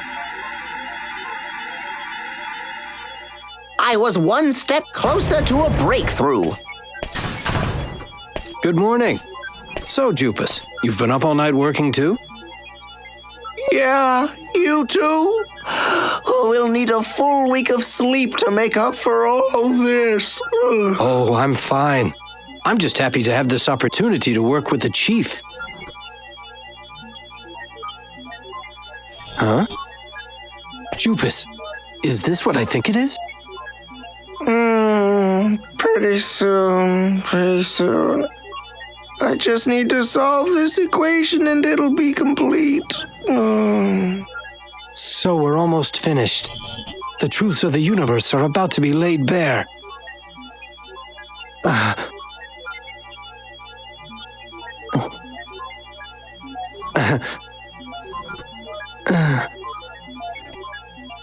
With this data, becoming the ruler of the universe is no longer just a dream.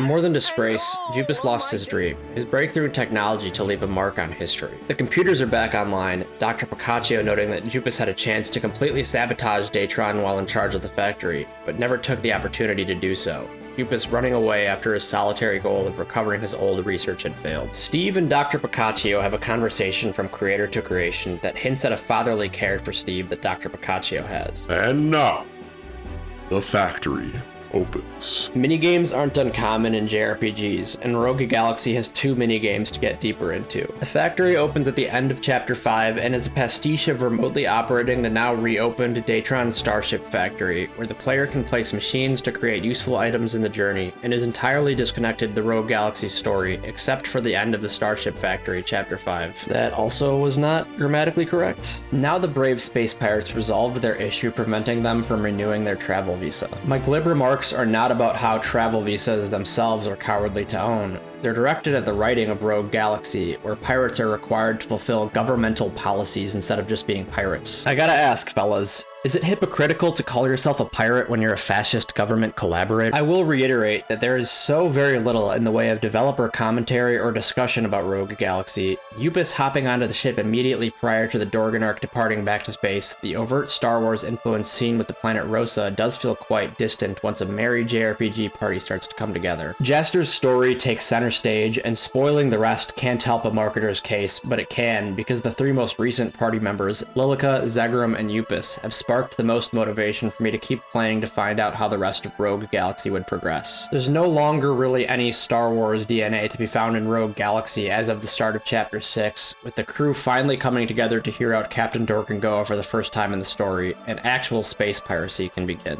Captain Dorgan is the first really real pirate to get decent screen time in Rogue Galaxy, and the game was needing someone to bark orders at crewmates and elaborate on grand thieving ambitions only pirates in fiction get to have. To put it simply, a legendary lost planet of Eden resplendent with all the treasure a pirate could ever want is out in the galaxy somewhere. Captain Dorgan intends to find the planet, plunder it, and raise sail before any authority is the wiser.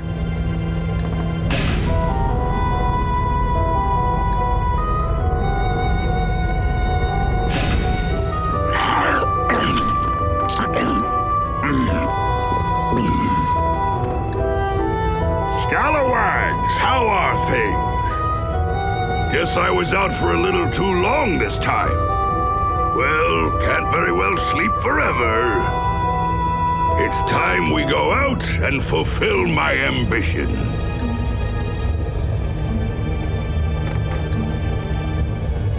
So, did we ever find the Desert Claw? Yes, he's right here.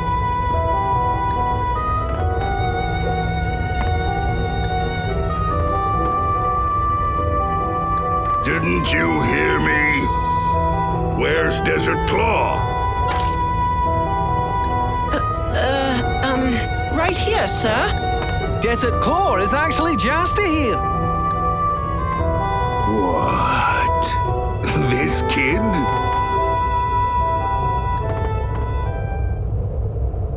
You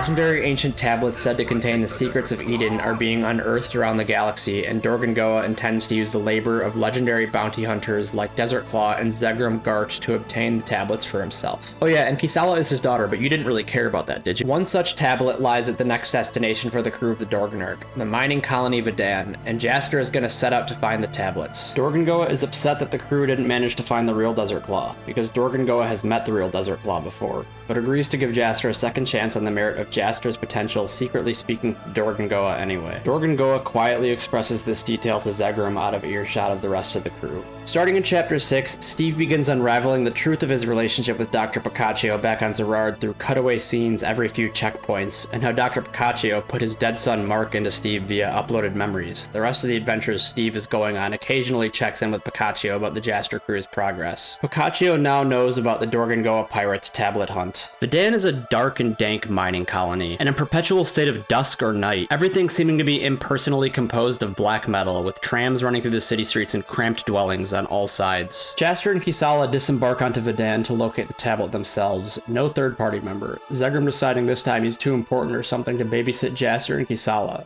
Angela's bar, Moriarty's gang hangout, what Jaster and Kisala find out about the dig site of the tablet. Jaster and Kisala having a forced solo mission is a missed opportunity to have their chemistry tested or developed in any way. Jaster getting his own development as the main character, Kisala being connected to him, gets almost none. Chapter 6 introduces yet another side character worthy of their own mention. Digo is awesome. He jumps into the story of Jaster and Kisala on Vedan while investigating the tablets, a genuine story of Digo's own being told while on Vedan. Digo agrees to help Jaster and Kisala after his love Angela's bar is burned down by Digo's former friend turned Moriarty gangster, Gale.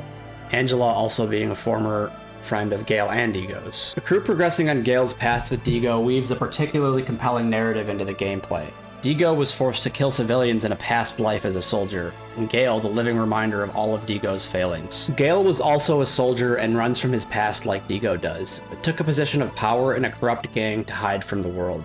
Digo loves Angela, but doesn't think he can be someone deserving of Angela's love after all he's done. Jaster and Kisala are way too inexperienced and young to understand the beauty and tragedy playing out before them, as Digo and Gale are spurred on by the demons of their past and are on a collision course with one another.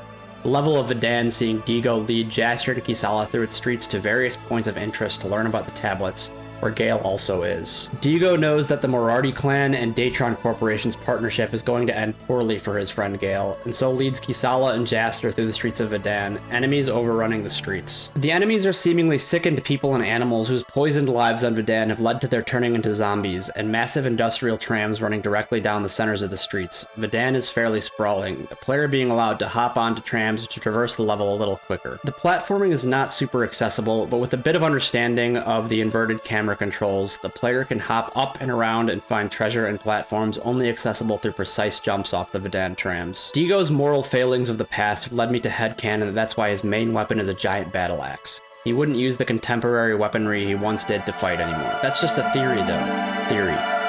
Digo leads the crew into the mines where both the tablet and Gale are located, setting up the completion of the goals of Jaster, Kisala, and Digo all at once. Gale's own anger over his own past causing him to attack Digo and the crew in a large mining robot. Like rejoining the military.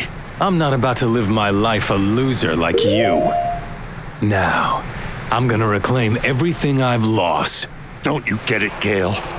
This will never bring back what we've lost. Come on! Kill!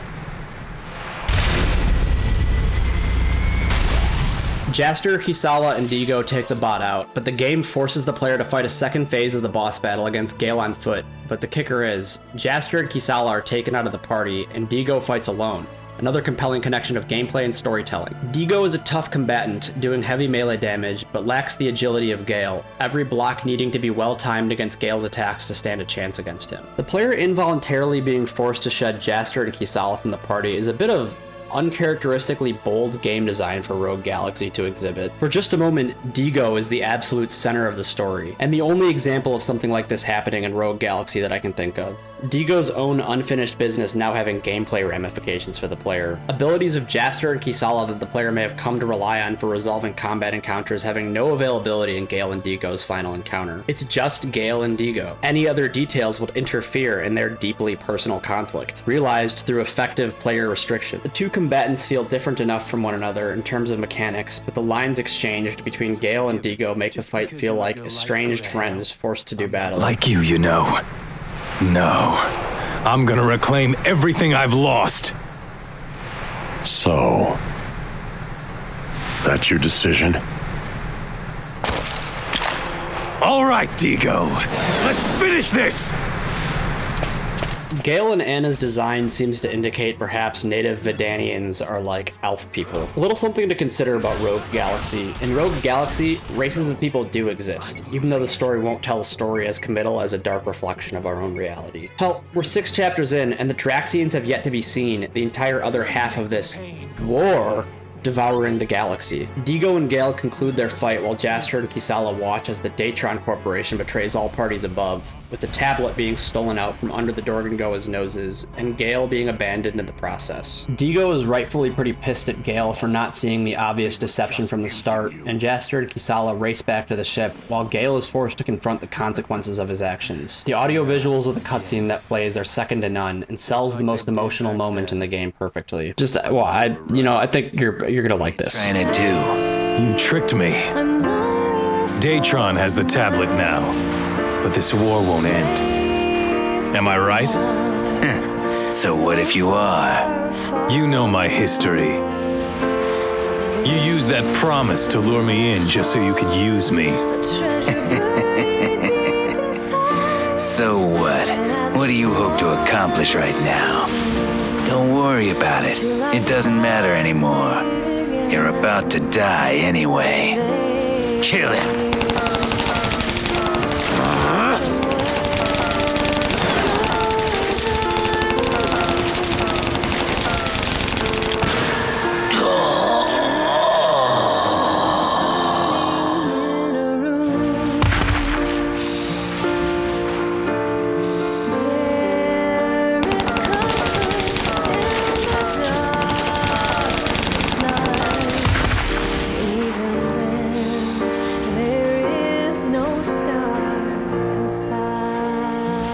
It's over. Every time I close my eyes, it's all I see. I am haunted by a Jaster, what happened to the tablet? We saw it, but they handed it over to Datron. The ship it's in is just leaving Vedan now. Let's go after it. What? Those Datron scum! You two, anchors away! Aye, aye!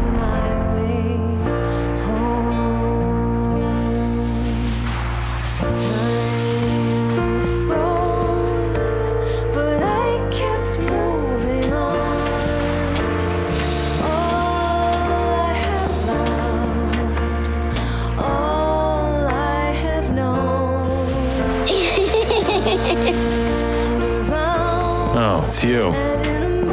You're free now. Get out of here.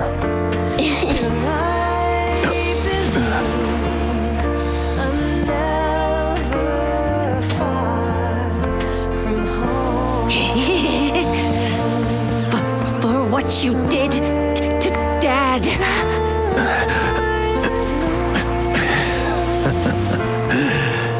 I see how it is.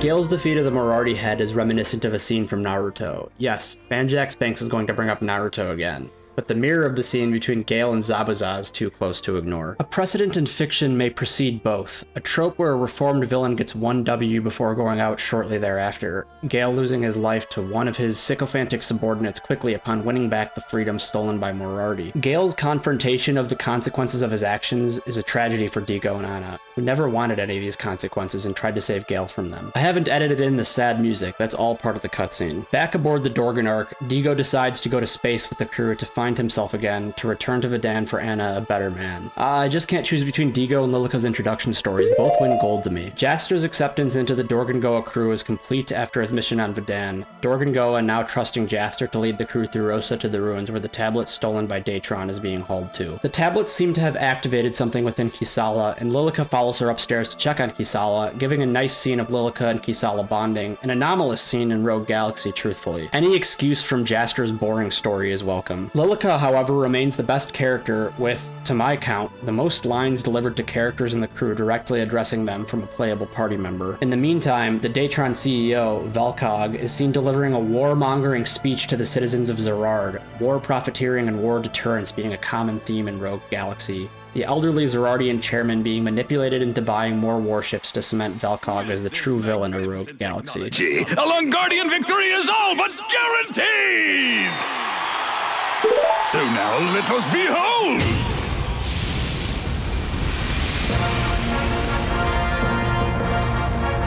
A grand masterpiece of Datron know-how! The new battleship, the Emperor!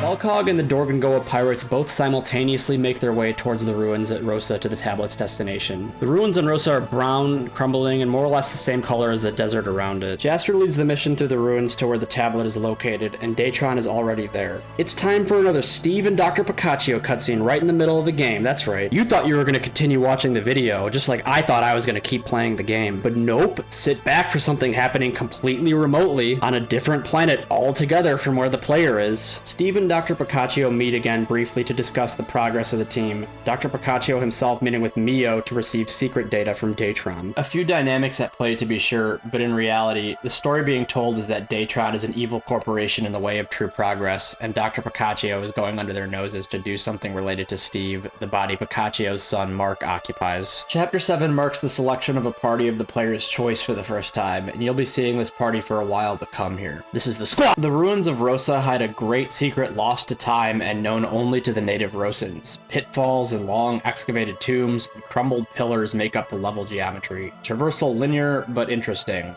Jaster leading the crew, making sense as Rosa is Jaster's home turf. The ruins crisscross to a wide expanse of desert where Velkog, Professor Ezel, and Norma observe the installation of the massive tablet into the desert. A few hints are given from the tablet as to the location of Eden: scales, crab, and lion. Jaster, Kisala, and Zegram are attacked by Velkog's attack dog before the attack is cut off by the Real Desert Claw once again, saving the crew. This is Seed's introduction. The Real Desert Claw immediately leaves the city to return to Dorgongoa to report the findings from the tablet, and it's determined that the ancient kings of the Galaxy 3 contained the final secrets of the tablet to open the passage to Eden. Chapter 8 is a long and player choice focused chapter. 3 planets investigated thus far besides Rosa, Juraika, Zerard, and Vedan, each contain one of the 3 keys needed, and level 5 left some of the best game design for this mid-game pulse in the narrative. The 3 dungeons that follow are some of the most fun in the game, starting with the ancient Gladius Towers of Zerard in my playthrough. The challenge spikes hard in this dungeon, with beasts resembling undead warriors making attacks on the player and mixtures of enemies and attack groups requiring multiple tactics, reflecting a tightly guarded secret in the story of Rogue Galaxy at this point. The ancient Gladius Towers are an ascending dungeon of crumbling ruins that sees the player being recruited by the also deceased Libra King to finally resolve the quarrel between his sons, and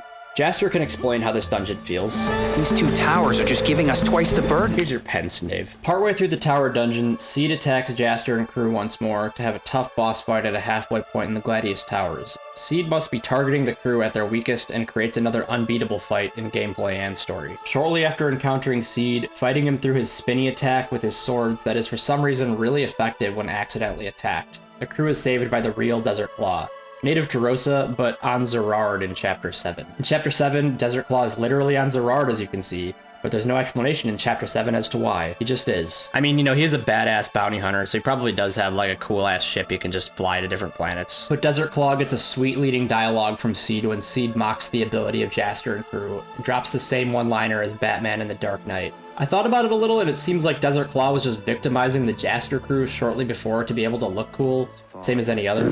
Fine then. Take me on instead. Huh?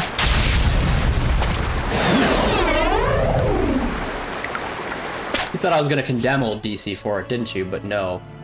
No shame in it. The two brothers were made at odds atop their respective towers and attack the player upon encountering them, reflecting the true spirit that remains of each brother. Ghostly wraiths consumed by anger, two phantom knights that attack the player. The player and Jaster overcoming trials like the mediation of the two ancient Zerardian brothers for the Libra King is occasionally referenced in-universe. Jaster becoming stronger in the eyes of his comrades. Illusion Sword as an ability feels contextually a little more reasonable when it's considered that Jaster as a strong combatant in gameplay actually does reflect Jaster's strengthening in the eyes of the story in-universe in Rogue Galaxy. A different conceit happens among completion of a single key piece, where the crew receives a message from the Longardian Federation that the planet Elysia is now open for travel. A JRPG story beat often being that the party can take a break in the middle of an exhausting quest. Unfortunately, that exact beat occurs mid-journey after obtaining a key piece, and is an intrusion in Rogue Galaxy's story, urgently searching for the key pieces to open the path to Eden given no apparent explanation for a vacation to Elysia to be taken. The other side of the JRPG side quest coin is more content, and the weight of video game content does weigh heavily on the opposite side of the scale from the story. The Elysian dungeon following a group of activist militants fighting against the corruption and pollution of a Datron factory installed on their island. A compatriot has been stolen, the government be damned, there's no excuse for citizens to be sacrificed to this dictator on their beautiful ocean planet of Elysia. The factory has been an eyesore on the horizon of Elysia for too long, and Team Jaster is motivated to join a righteous cause against the poorly approved self-anointed king of the planet. Astride a steed of egotism, that man sits at the end of the warpath of the activists on the island. Geez, you think this guy could take a hint? It's like this guy is like a real-world asshole. Oh, I guess he can't.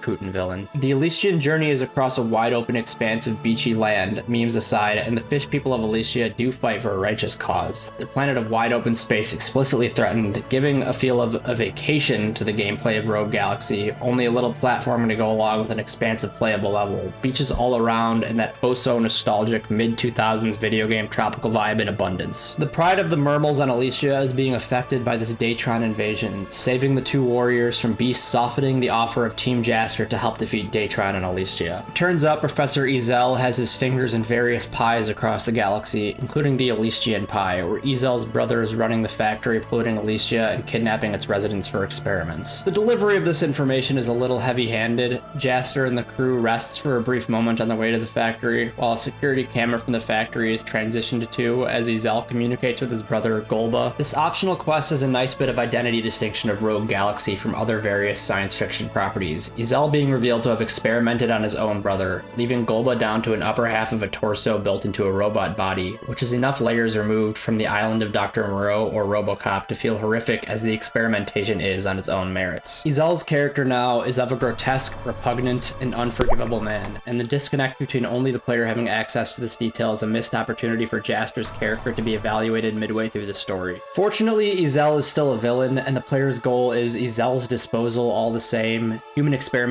on his own brother, adding a layer of grotesque malevolence to Ezel's character. Only a matter of time for this white megamind. Ezel's scene is transitioned away from back to Team Jaster as they approach the factory, a villainous diatribe given by Golba to the party, who has also brainwashed a female mermal to attack her own comrades, all peoples of the island coming together to participate in the final boss battle against Datron and Golba. Jaster and crew manage to defeat the monster summoned by Golba and win the affection of the mermals and sleegs of planet Elysia, the side content ending on about as flat of a note as it started on, but the in-between gameplay delivered well enough on the promise of a small, rewarding diversion from the main quest. And a literal pirate look for Jaster. Look at that look. What a hook! Jaster's first dungeon for a key piece is complete, the other two key pieces lying on Juraika and Vedan, and the immediate choice for me was to return to Juraika, Lilica's planet taking slight priority for me over Digo's. Lilica seems to have appreciated the experiences away from her planet, but Jaster himself is required to return there, so Lilica's perspective on ancient ruins on her home planet will be appreciated. The second key piece for my playthrough lay in the jungle labyrinth of the Leo King's ruins on Juraika, running through similar looking corridors overgrown with vines, which manages to not have too many invisible walls for ancient ruins. Verticality is usually important for a level to feel lived in, or like it meshes with the story of a video game,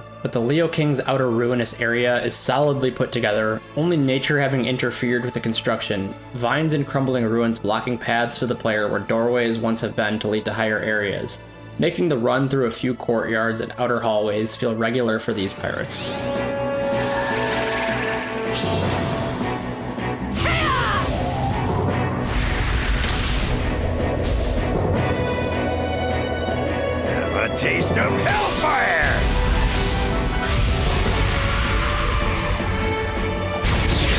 The Leo King's ruins on Juraika. Ancient stone scenery brings the enemies previously faced on Juraika back with a few new faces, plant-themed and insect-themed enemies, but also giants with specific weak points to reflect the elevated difficulty of the same Juraika that missions 2 and 3 took place on. The architecture of the Leo King's ruins opens up into the actual Leo King's temple itself in a hidden courtyard in the jungle, a fallen king's temple now occupied by a witch. Lilica is surprised by the sight. Lilica explains to Jaster as the group fights their way through beasts that the Leo King's temple is a place that no Berkakuan warrior has ever returned from, the Leo King's ruins, the archaeologist beating the crew to the ruins, and explains the mad witch that haunts the Leo King's ruins. Lilica isn't phased where Kisala is scared, and the witch herself attacks the crew, leaving the Saturday morning cartoon vibe to take center stage, but also the ruins maintain the difficulty of the Libra King's ruins on Zerard, dark giants attacking Jaster and the crew in the foyer, creating a perfect situation for Jaster to jump, while buffed by Drunken Burst from Zegrum and Warrior God's Cry from Lilica,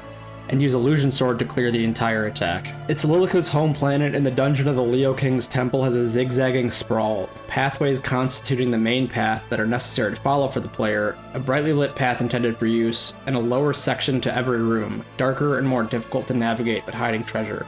A kingly temple where royals stood above abused lower-class servants. The jungles of Juraika didn't often feature lower levels. The timing of the Leo King's temple and its advanced engineering contrasts heavily with the player's experience thus far on Juraika, and Eden is never far away where contradictions like these details are found in the story of Rogue Galaxy. The Leo King's temple level design and story aside, I again had trouble seeing due to the hardware I was playing on. Seed making a second appearance at the temple, Seed and the Witch of the Temple squaring off before the player, and everyone in the party notes that the Witch must have real strength to be able to drive off Steed the way the Witch does. The Witch saved the party from a boss battle, because Seed would have been waiting otherwise, the Witch getting specifically non-hostile detail written in for the crew to witness. There's no actual gameplay ramifications to this detail, unfortunately, outside of saving some consumable items. The Witch of the Ruins has also reduced all its former inhabitants to spirits, NPC interactions all coming to Jaster through orange floating bunches of energy, a solid way of creating an extension of exposition excellently. The souls are just NPCs, there's always extra world information dropped by the souls about the location, the player is going to naturally encounter them in exploration. It's the personality of the player that will determine if the NPCs are spoken to, there's no completion percentage tied to activating NPCs. After an exhausting trip to the Leo King's temple, likely burning through resources to do so, the player encounters the same mother and daughter that had Simon running scared back on Zerard. The father this duo is searching for could apparently be on any planet, and Simon is never far from these characters.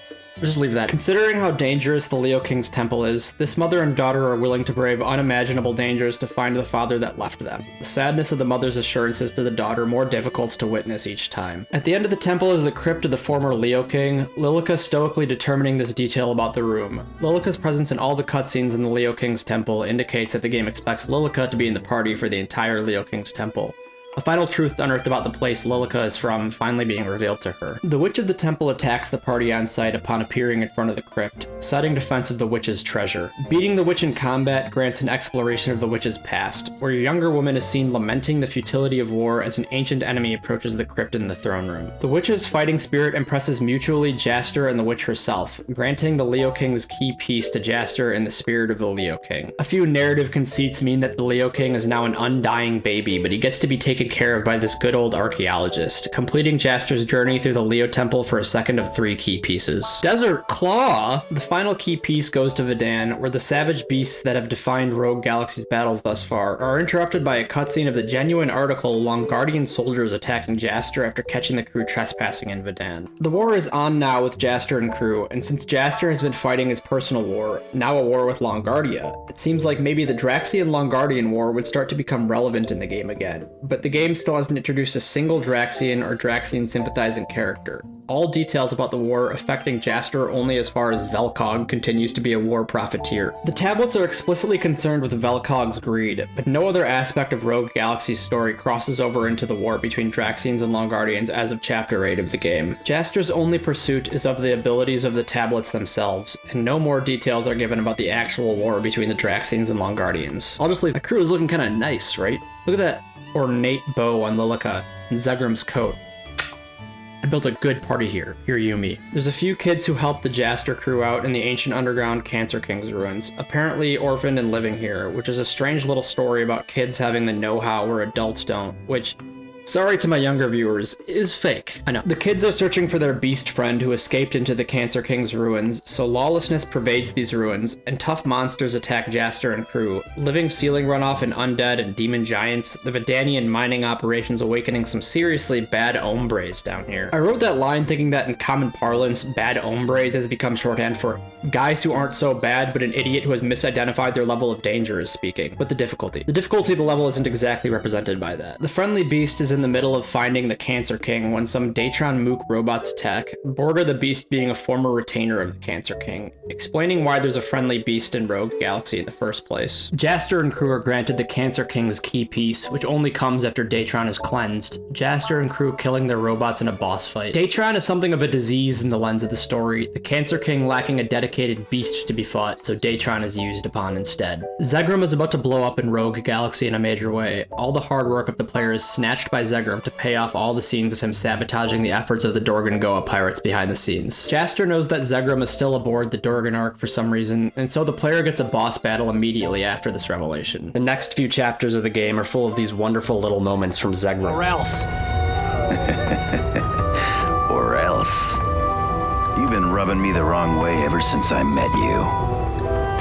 The boss battle with Zegrum is maybe the height of the player experience of Rogue Galaxy, with another close in proximity moment being another contender getting to test Jaster's mettle against a party member the player has raised up in battle in a seamless blending of player-earned experience and the feeling associated with Zegrum betraying the Dorgan Goa pirates in the story. The cutscene of Jaster and Zegrum fighting was fairly rewarding too. So Rogue Galaxy kicks off its final stretch in a compelling manner. Much player experience interacting with narrative to fuel another rematch with Seed in the first place the player encountered him, reflecting Seed's introduction where he pummeled Team Jaster. This time Zegrum having truly laid his allegiances bare.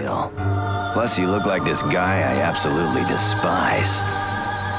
But whatever. Zegrum's story is fairly transparent, but knowing that the gruff demeanor of Zegrum is a defense mechanism for his trauma associated with his dead girlfriend elevates Zegrum's presence in both the player and party's story going forward. The rune used to tie together Zegrum's allegiance, the player's regular battles against the world's beasts, and Seed's creation all uses Chapter 9 as a bow on the first 2/3 of Rogue Galaxy. Even more so, the player gets to control Zegrum on his own against Seed, Jaster and Kisala jumping in to save the day. The bond that the three have built across gameplay on full display. Chapter 9 is a compelling chapter of Rogue Galaxy, period. The script for the game was clearly written before the visuals were created, because when the trial of Eden is being revealed, Velkrog refers to himself as human. Jaster is also the one who places each key piece within the tablet, Zegrum renouncing his ways. What follows is a shifting of the weight of the characters in Rogue Galaxy. Eden finally taking a place in Rogue Galaxy's story, and Seed and Velkrog are dwarfed in size before the majesty of Eden, knocked down pegs to sit at Jaster's level. Seed's true purpose and a lengthy cutscene interrupt gameplay for a while in Chapter 9, but the amount of questions the length of this cutscene answers for Zegrum, Jaster, Seed, Velkrog, and Eden creates a counterbalance from the gameplay. Jaster is unveiled to have a dormant power allowing him to fight on equal terms with Seed, restarting gameplay briefly, and Seed funnels Rogue Galaxy back around by crashing out and mutating into a beastly form based on his rune DNA. Jaster saves the Dorgan Goa pirates using the power of red, my favorite color. Seed just turns into dust. Yo guys, it's me, Charlie. Hey, did that guy just turn into sand? Yeah, what was that? Jaster seems to have no memory of saving the crew and activating the secret of Eden using his mystery red-colored spirited /energy /powered heritage, and it's revealed that Jaster has some connection to an ancient Star King, a former ruler of the galaxy. Digo is historically inclined because it's he aboard the Dorgan Goa ship who explains to Steve and Simon what's happening to Jaster and why Jaster can interact with Eden's technology. After forgiving Zegrum, the Labyrinth of Eden on Rosa begins, a dungeon that doesn't quite feel labyrinthian, but keeps a theme of winding rooms with upper and lower entrances, changing and mixing layouts between floors, which is perhaps the most labyrinthian level featured so far. I don't know, like I said, the occasional rooms having alternating lower and higher exit points makes the rooms feel a little bit less samey, but ultimately it still feels like you're running through more hallways here. Lilica describes the ruins of the Eden Labyrinth as still living, and, well, if my girl's saying it, it must be true. The entire layout is dark, but with a mysterious glow throughout, which does draw the eye, and keeps progress as visually interesting as a level on a video game can be, yeah. At this point, I'm just trying to pick out things that make dungeons stand out from one another. Plenty of NPCs populate the halls of Eden's Labyrinth strangely, all dressed as researchers from Zerard, so News travels galaxy-wide instantly. This crypt is now open for the first time ever since the Star King's age. The progress through the labyrinth is hard on Kisala because her condition activates this time without any place to hide in front of Jaster. Eden's role in the story growing as progress in this dungeon increases. Kisala and Jaster have this scarce moment within the labyrinth, which serves to remind that both Jaster and Kisala have a mystical connection to this place. Kisala glowing with power only shortly after Jaster channeled the power of red to open the labyrinth. Midway through the labyrinth, a robot attacks the Jaster team. The pummeling the bot receives from the crew, awakening its memories, taking the abstract nature of Jaster's team being in this labyrinth and providing a goal, because the robot powers down and seems to be missing a critical source of power. Naturally, Jaster and co. proceed onward to search for the item without hesitation. The second half of the dungeon awaits and seems to increase in difficulty slightly to mirror the progress the player makes. As the progress hits its climax, the Jaster team is attacked by the Sand Kraken, and visually, no other chambers connect to the arena. The Kraken must be defending the item Jaster and Kisala need to power up the robot. After returning to the robot, the Ancient Circuit looks exactly like Luke Skywalker's lightsaber training robot in Episode 4. The robot drops some pretty significant lore about Kisala's true identity, and also Eden's true identity as a planet. Kisala's secret identity as a princess is a time-honored trope, ordinary people receiving the news of their secret lineage for a story to unfold further, and the obvious inspiration here is Princess Leia in Star Wars. However, the trope has bones and things far older than Star Wars. Paris being the secret prince of Troy and the Trojan War being another example. The archaeologist desperately tries to tell Jaster that the robot is actually trying to kill him, which is totally false, but the robot must be indistinguishable from whatever danger the man discovered because it's really written vaguely, but the robot kills the archaeologist out of self-defense? I am ending this sentence in a question mark because I genuinely have no idea what the writing in this cutscene is trying to communicate. I've been going with the read that the archaeologist misunderstood the threat the actual robot posed based on its origin, and so in turn the robot then interpreted the archaeologist as a threat and killed him, but I don't know. Let me know if that makes me a big dumb idiot. Velkhog and Jaster have some unfinished business with each other. Mancha the flying cat down to Jaster and Kisala to say that Velkhog knows the two unlocked a key to Mariglen. Rosa is Velkhog's leverage to force Jaster to hand the key over. Raoul uses an EMP attack against Velkhog, Desert Claw having planned for a secret time of crisis with Raoul in which Jaster would need to be defended, Velkhog's ship needing to evacuate but killing Raoul in the process. Raoul's death obviously has a huge impact on Jaster, but the player hasn't really interacted with Raoul in hours by chapter 9 and 10, so the story doesn't actually change meaningfully when Raoul dies. However, Lilica has to explain to Kisala what the meaning of losing a father figure must feel like to Jaster, Kisala needing this explanation for some inexplicable reason, Jaster sitting down and staring at the key to Mariglen. And yet still, after Lilica generously shares her wisdom with Kisala because the entire crew must know Kisala lacks common sense, Kisala is incredibly insensitive to Jaster mere hours after the traumatizing death of Raoul. She slaps him. What the hell, Kisala? Lilica just told you what this means to Jaster. The excuse of somehow not understanding the impact Raoul's death has had on Jaster is lost. That's after Kisala didn't just give Jaster just one, a single night off from the exhaustive questing the Dorgongoa pirates have been on, after the rest of the crew members seemed to implicitly understand how to act and what was going on with Jaster. Kisala was already perhaps my least favorite member of the crew, and it's almost like the writers also did not hold much favor for Kisala, because Kisala has been doing all of this questing alongside the player, but when Jaster needs a moment to recover, just one, a single second to mourn the death of his father figure, Kisala just denies Jaster cruelly. This scene is maybe an attempt at just gotta finish this journey out in Raoul's name, that's what he would want. But Jaster is mourning for all of 1 or 2 hours before Kisala decides that Jaster's grieving is selfish. And the game just continues after that like Kisala isn't a repugnant villain. And of course, Lilica was the one who tried to tell her. Lilica knows Kisala. There's a reason everyone loves Lilica and no one loves you. Jaster's secret lies within the Kujay Desert. Desert Claw approaching and explaining details long awaited by Jaster. Rosa and Jaster being inexorably tied to one another. A special event tied to Jaster's Star King powers awaits in the heart of the desert where Jaster previously thought nothing was. Meanwhile, Steve sees that Dr. Picacio is being arrested back on Zerard for duplicating Mark's memories. Steve and Mark both save Picacio by agreeing to delete Mark's memories forever. Picacio falls into a depression over the true loss of his son. During the game, the emotional story of Picacio starting every time you enter a transporter is actually a highly immersion-breaking experience. As the sad story of a scientist who wants his son back, Dr. Picacio's tale is tragic.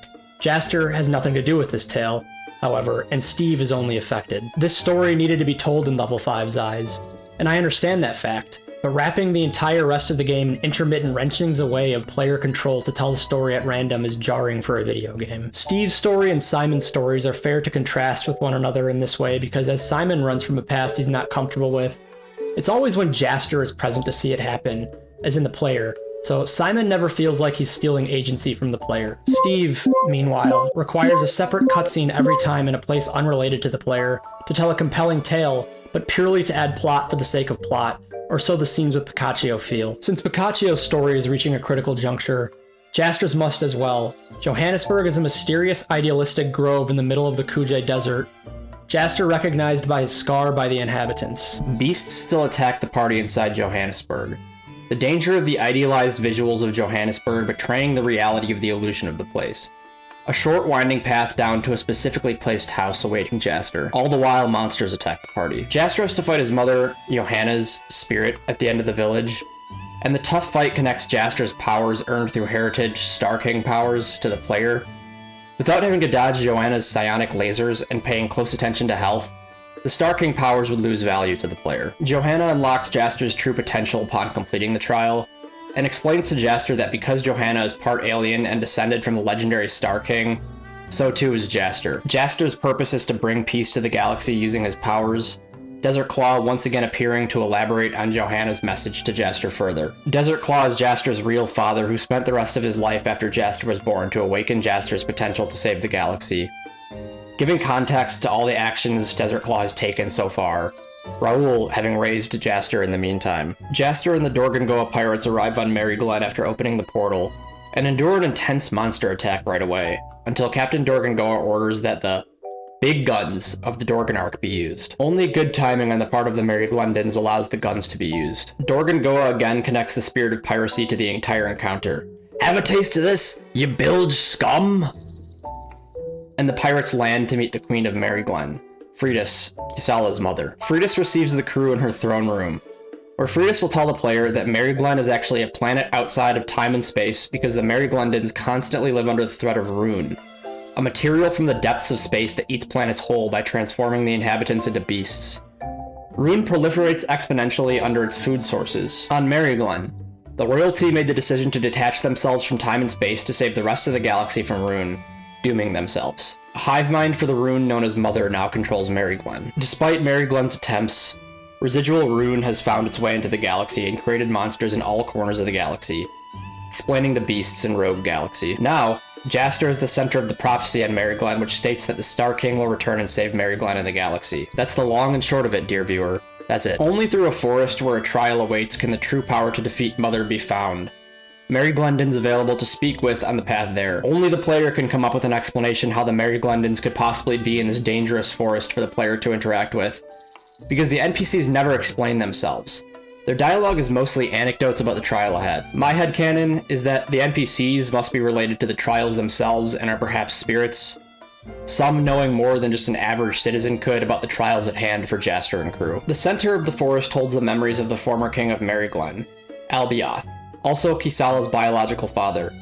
The boss fight against mind-controlled Albioth translating as a true testament to the group's newfound power. Mother is sent backwards for the first time with Albioth's defeat. Albioth and Kisala share a moment where Albioth gives the player the next immediate goal, that each member of the party will need to acquire a Dragellum, a manifestation of each member's heart accepting themselves to come together as a unit and defeat Mother. Each party member's backstory is finally told in completion if it wasn't already. A lengthy linear path through tough beast opposition, creating a trial for the player to achieve a light enlightenment to the light for each party member. The game asks that you fight for your party members so that the party members will be able to fight for the player against Mother. It's a cloying tone established for the final stages of the game that isn't unexpected but is ultimately appreciated to have the more elusive details finally unveiled. Simon finally making a degree of closure with his family. Zegram finally sees himself accept his girlfriend's death and focus all his power on stopping Mother, who will ultimately destroy the universe if left unchecked, making Zegram a real member of the party for the first time. Groundbreaking? No, but a completed arc for a character written to be mysterious. And I still haven't even made my point about how Rogue Galaxy has an issue with completing stories they started telling. Most party members don't have an issue with their story being told, but Rogue Galaxy does. The final details of the battle against Mother and for the galaxy is what an onlooker would expect. Mother greets the player. The player and the party fight a two-phase boss battle. The player will even get closure for Velkog, who followed the Dorgongoa pirates through the portal and overextends himself trying to capture Rune and makes a giant monster out of himself. His battleship, Izel, and the corporate lady, whose name is actually Norma. Yeah, so there you go. The player's reward for beating the game, defeating Mother, culminates in sequel bait, where Kisala chooses duty as the inherited queen of Mary Glen over her crewmates. There's no further detail about the galaxy-wide war between the Long Guardians and the Draxians, and since Rogue Galaxy never received a sequel, the actual story is half told by the game's end. From the very beginning, Rogue Galaxy serves up the "war is bad" message on the back of the Draxian-Longardian conflict. All of Rosa is enslaved by the Longardians in the first level. However, that compulsion is never expanded upon, with a few opportunities painfully missed during the course of the story. Jaster and Zegram, personally, are forced to defend themselves from Longardian soldiers when visiting the Cancer King's crypt on Zerard. No political consequences for killing Longardian military officials, Jaster's face not on a wanted poster. What are you doing here? Maybe even just occasional Longardian soldier encounters mixed into the random beast encounters. Jaster doesn't get to heroically free his people on Rosa. Maybe after embroiling himself in between the Draxians and Longardians due to personal connections. Maybe even creating conflict within the Dorgongoa pirates on accident in the process. Sort of trouble in paradise sort of situation. I have an eye for drama, and it's just not there. Rogue Galaxy unfortunately bears all the signs of a game that didn't quite get enough time in the oven. Something no developer wants for their creation.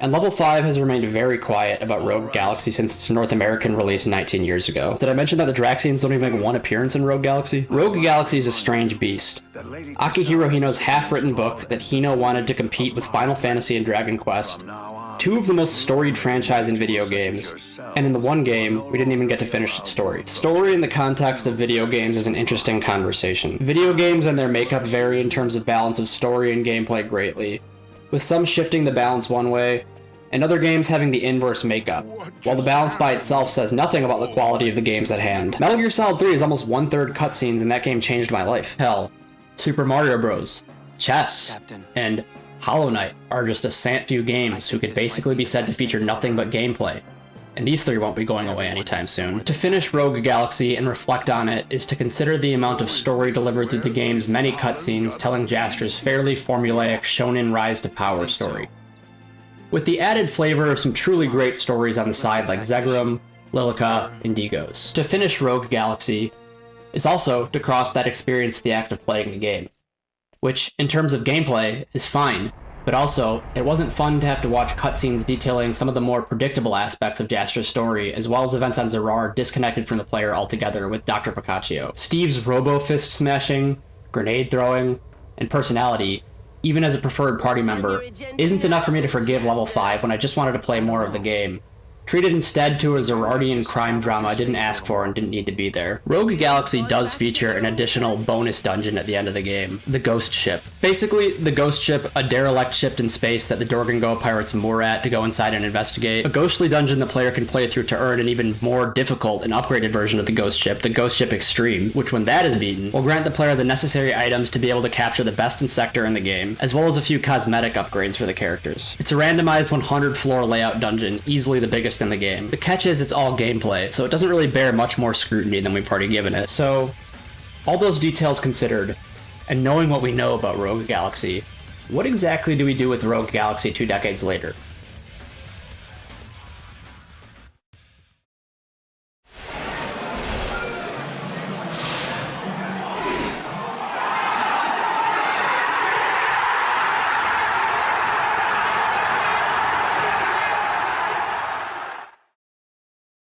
Rogue Galaxy reminds me of myself in a lot of ways. It's ambitious, contains layers, and also isn't ever exactly where it wants to be. From the very release of the game, promises were made about the real-time action combat over the standard turn-based fare guaranteed by other JRPGs.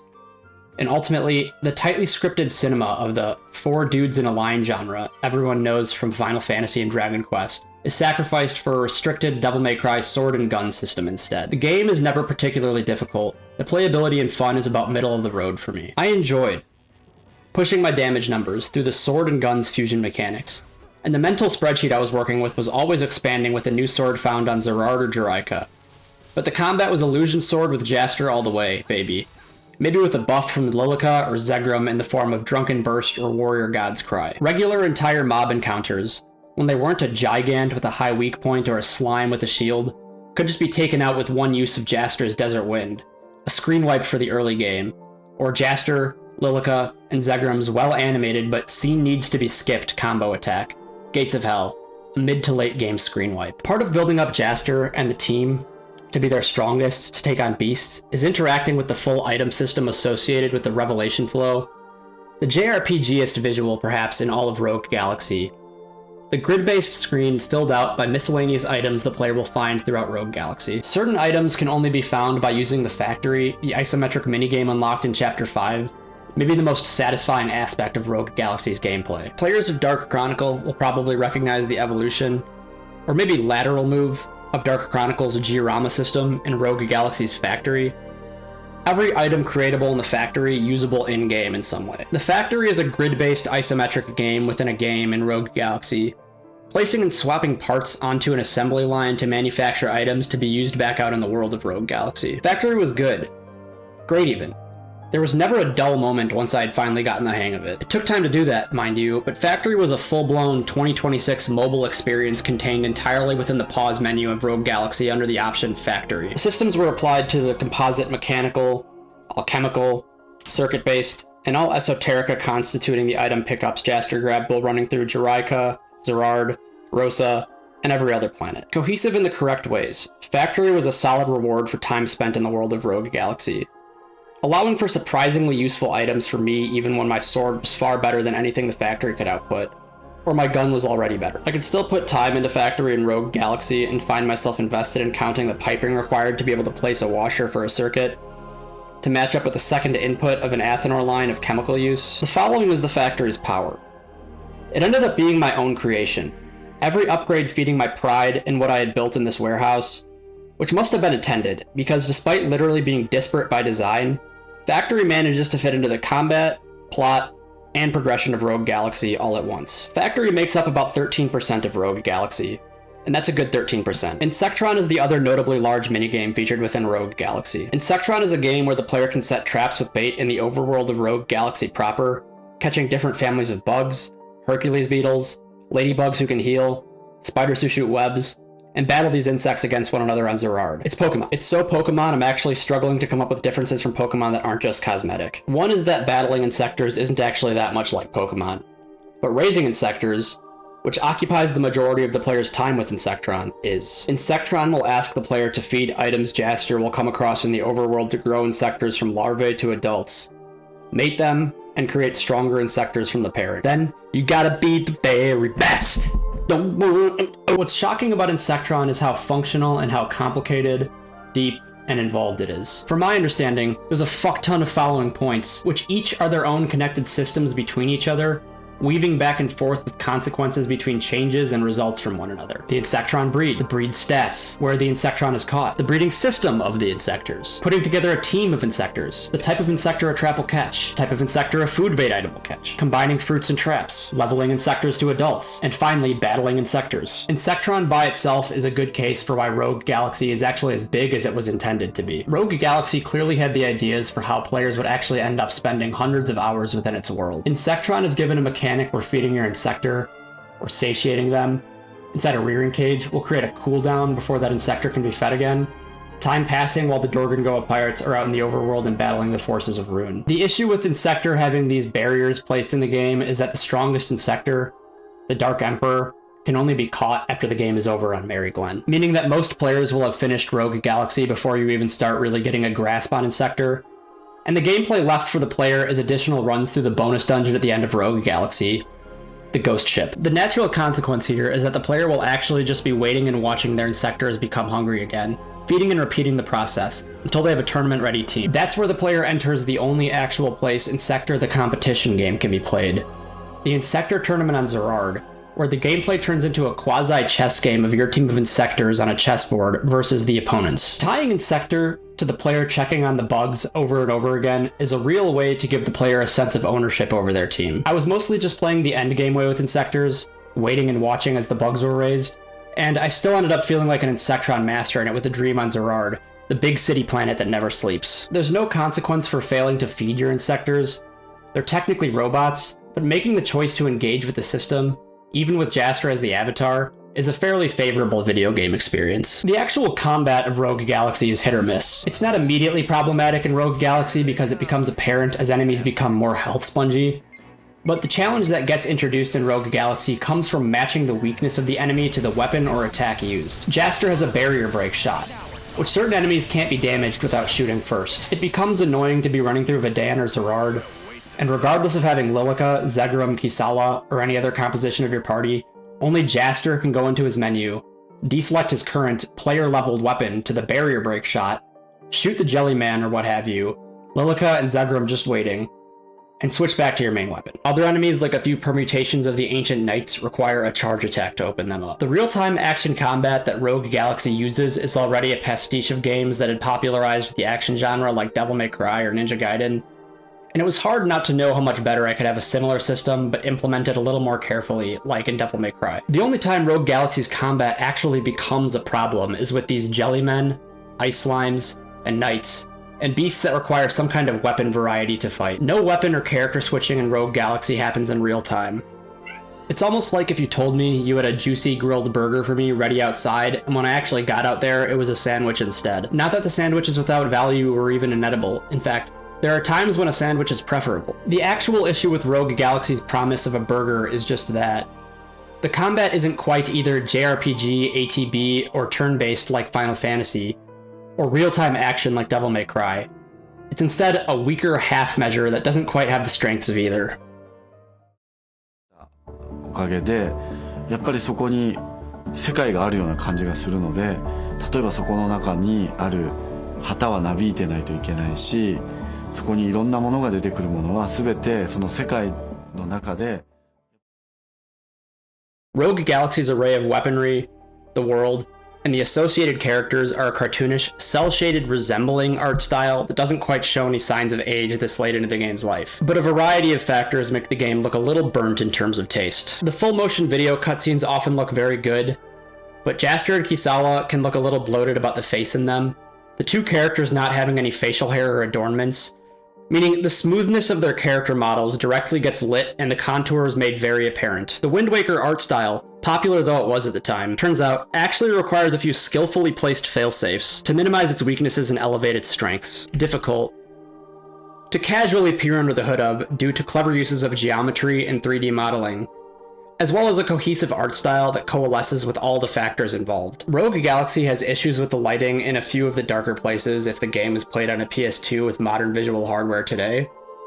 The lower floors of the Leo King's temple becoming extremely dark among others. Jaster and Zegram's proportionality fits a story with the seriousness of a tale like Final Fantasy or Dragon Quest like Level 5 was chasing, but the art style doesn't have the angular modeling and pre-rendered backgrounds like Final Fantasy, and Rogue Galaxy doesn't have the legendary Akira Toriyama like Dragon Quest does. Instead, the visuals of Rogue Galaxy resemble more of a clash between grand nautical adventure ideals and cartoony visuals for a story that likely would have been better off with one or the other. Every time the visuals do work extremely well in Rogue Galaxy, it's during boss battles like the Salamander Mark V, the Individer, and Mother, the scale of the design making every individual detail stand out to the player. My grievance with that is that bosses are actually fairly rare in Rogue Galaxy for how much time is spent in the actual temples on Juraika, Vedan, Rosa, and Zerard, and the combat of the game usually allowing the player to just make short work of them anyway, Beast Seed leaving just as soon as he showed up. Audio is my least favorite part to discuss about any property I choose to review. I have experience with guitar and clarinet, but I've never composed a song, and I even occasionally like to use references to draw. I'm not listing my accomplishments here, but rather my qualifications. Music is hard for me. I like what I like, and you like what you like, and that's all there is to discuss about liking music. Digo and Gale's song goes insanely hard though. I can't believe I almost forgot to mention this. As far as Rogue Galaxy factors into this conversation, each area seems to get a bubblegummy rendition of what a mine would sound like, or a jungle would sound like. Nothing jumped out at me. Like I can often say at least one or two tracks will. The main theme of Rogue Galaxy was sufficiently epic and cosmic. A few moments in the game had that playing and turned me into a meme of a person rocking out to it. The sound design of the game was precise. In each area, chosen party members would have pre-recorded voice lines reflecting the party's situation. Zegram usually just bellyaching about all the work Jaster was leading him down in the Libra King's ruins, Lilica saying a prayer for the fallen enemies after a fight on Vedan, and Kisala pontificating about how she's a parrot too, or something. What makes a project like Rogue Galaxy fade into obscurity the way it has? Games are created for a litany of reasons, not the least of which are to express ideas, and also make money. We have ideas we're enabled to decode by our institutions to do so, building up money for a project to create a workspace and have employees hired just to find the necessary pieces to create projects we're interested in. But those institutions necessarily ask for a piece of us to create, and sometimes that piece is too much, or at least not what it seemed was agreed on in the first place. Game studios are hired by publishers to create games like Dragon Quest and Dark Cloud, during the heyday of an incredibly popular video game console, the PS2. But even the PS2 had to fade at some point, and it was going to create an enormous power vacuum where it did. Maybe we put our time into creating for others, pouring everything into projects, one for them and one for me, only to be left behind by the time the one for me comes along. Creating under contract versus creating within our own confines of imagination. And when humans are asked to create on demand, creations can't be expected to be anything other than what they are, the remnants of what's left, and those same institutions abandoning us just as soon as they promised a springboard for ourselves. The PS3 came onto the market and dominated discussions online and in the media. Its prices, its graphics, its games. No wonder Level 5 games released and moved on from Rogue Galaxy as fast as they did. The game came out to a cycle that had long since moved past it. Viewers don't need me to explain enshittification to them. Newer does not necessarily equal better. Rogue Galaxy, even at release, was old. Rogue Galaxy was a JRPG with a compromised active battle system, still interested in exploring all the floors of the JRPG, up into the skyscraper, to see how much higher the genre could go. The notion that this video game was going to compete with Kratos, God of War 3, and the Chimera, Resistance Fall of Man, and the aggressively anti-consumer price of the PS3 for press was silly. There was no incentive to cover Rogue Galaxy in 2007. Not that those same media institutions weren't themselves beholden to vicious cycles that made gamer discourse in the year 2007 what it was. Rogue Galaxy itself experiences slippage as the game continues. The development likely concurred with Professor Layton and the Curious Village, Rogue Galaxy's North American release coming out 1 month before Professor Layton. Akihiro Hino and Level 5 Games would go on to create the Professor Layton series for the Nintendo DS, beloved by many, which Nintendo published and uses an anime Ghibli art style, which, thanks Rogue Galaxy. As of writing, Professor Layton and the New World of Steam just got a new trailer, Level 5 going full steam ahead 19 years later, but not on Steam. The Nintendo DS hardware was appealing to Hino, the dual-screen nature Nintendo's current hardware novelty in the 2000s. Sometimes you just have to move on. Level 5 was shrewd enough to realize that. Professor Layton has 6 main entry games, and 3 more spin-offs or crossovers, all created after Rogue Galaxy. I've never heard a negative peep about the Professor Layton series. Niche though it may be, Rogue Galaxy looks like a B-team project for Level 5, but Akihiro Hino, El Jefe of Level 5 himself, was the writer-director of Rogue Galaxy. Knowing what we know now about how the circumstances around Rogue Galaxy played out, how do we proceed? Should Rogue Galaxy be a cautionary tale about how, no matter how much you want something big, the whims of fate in an unforgiving industry will actually determine your destiny? Or should we look at Rogue Galaxy for what it is? An overly ambitious adventure game realized, now instead a transitionary chain link between the state of a game studio that was groomed for success in one genre but abandoned, until the lesson finally sank in. We have to make what we want. Professor Layton's scale shrank with the change of console. The PS2 only recently was surpassed by the Nintendo Switch for the most games for any console, the DS being literally smaller and only at the beginning of its lifespan in 2007. Rogue Galaxy was designed to be the biggest. Final Fantasy and Dragon Quest big. It was designed to be a killer. Rogue Galaxy is instead a game that people ask about in 2026 as, is this game worth playing?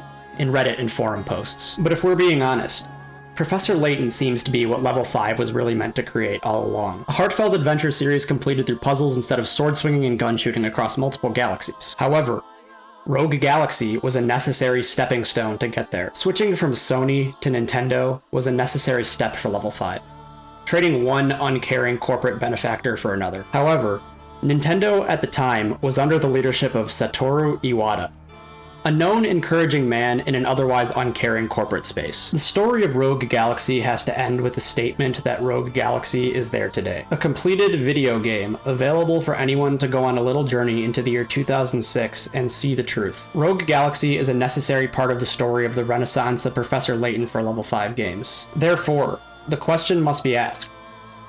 Turning the principle of creation into a reality from an idea requires a jump to be made. Will you make the jump? Thanks for watching. And thank you to my patrons, Mike Jordan and Johnny.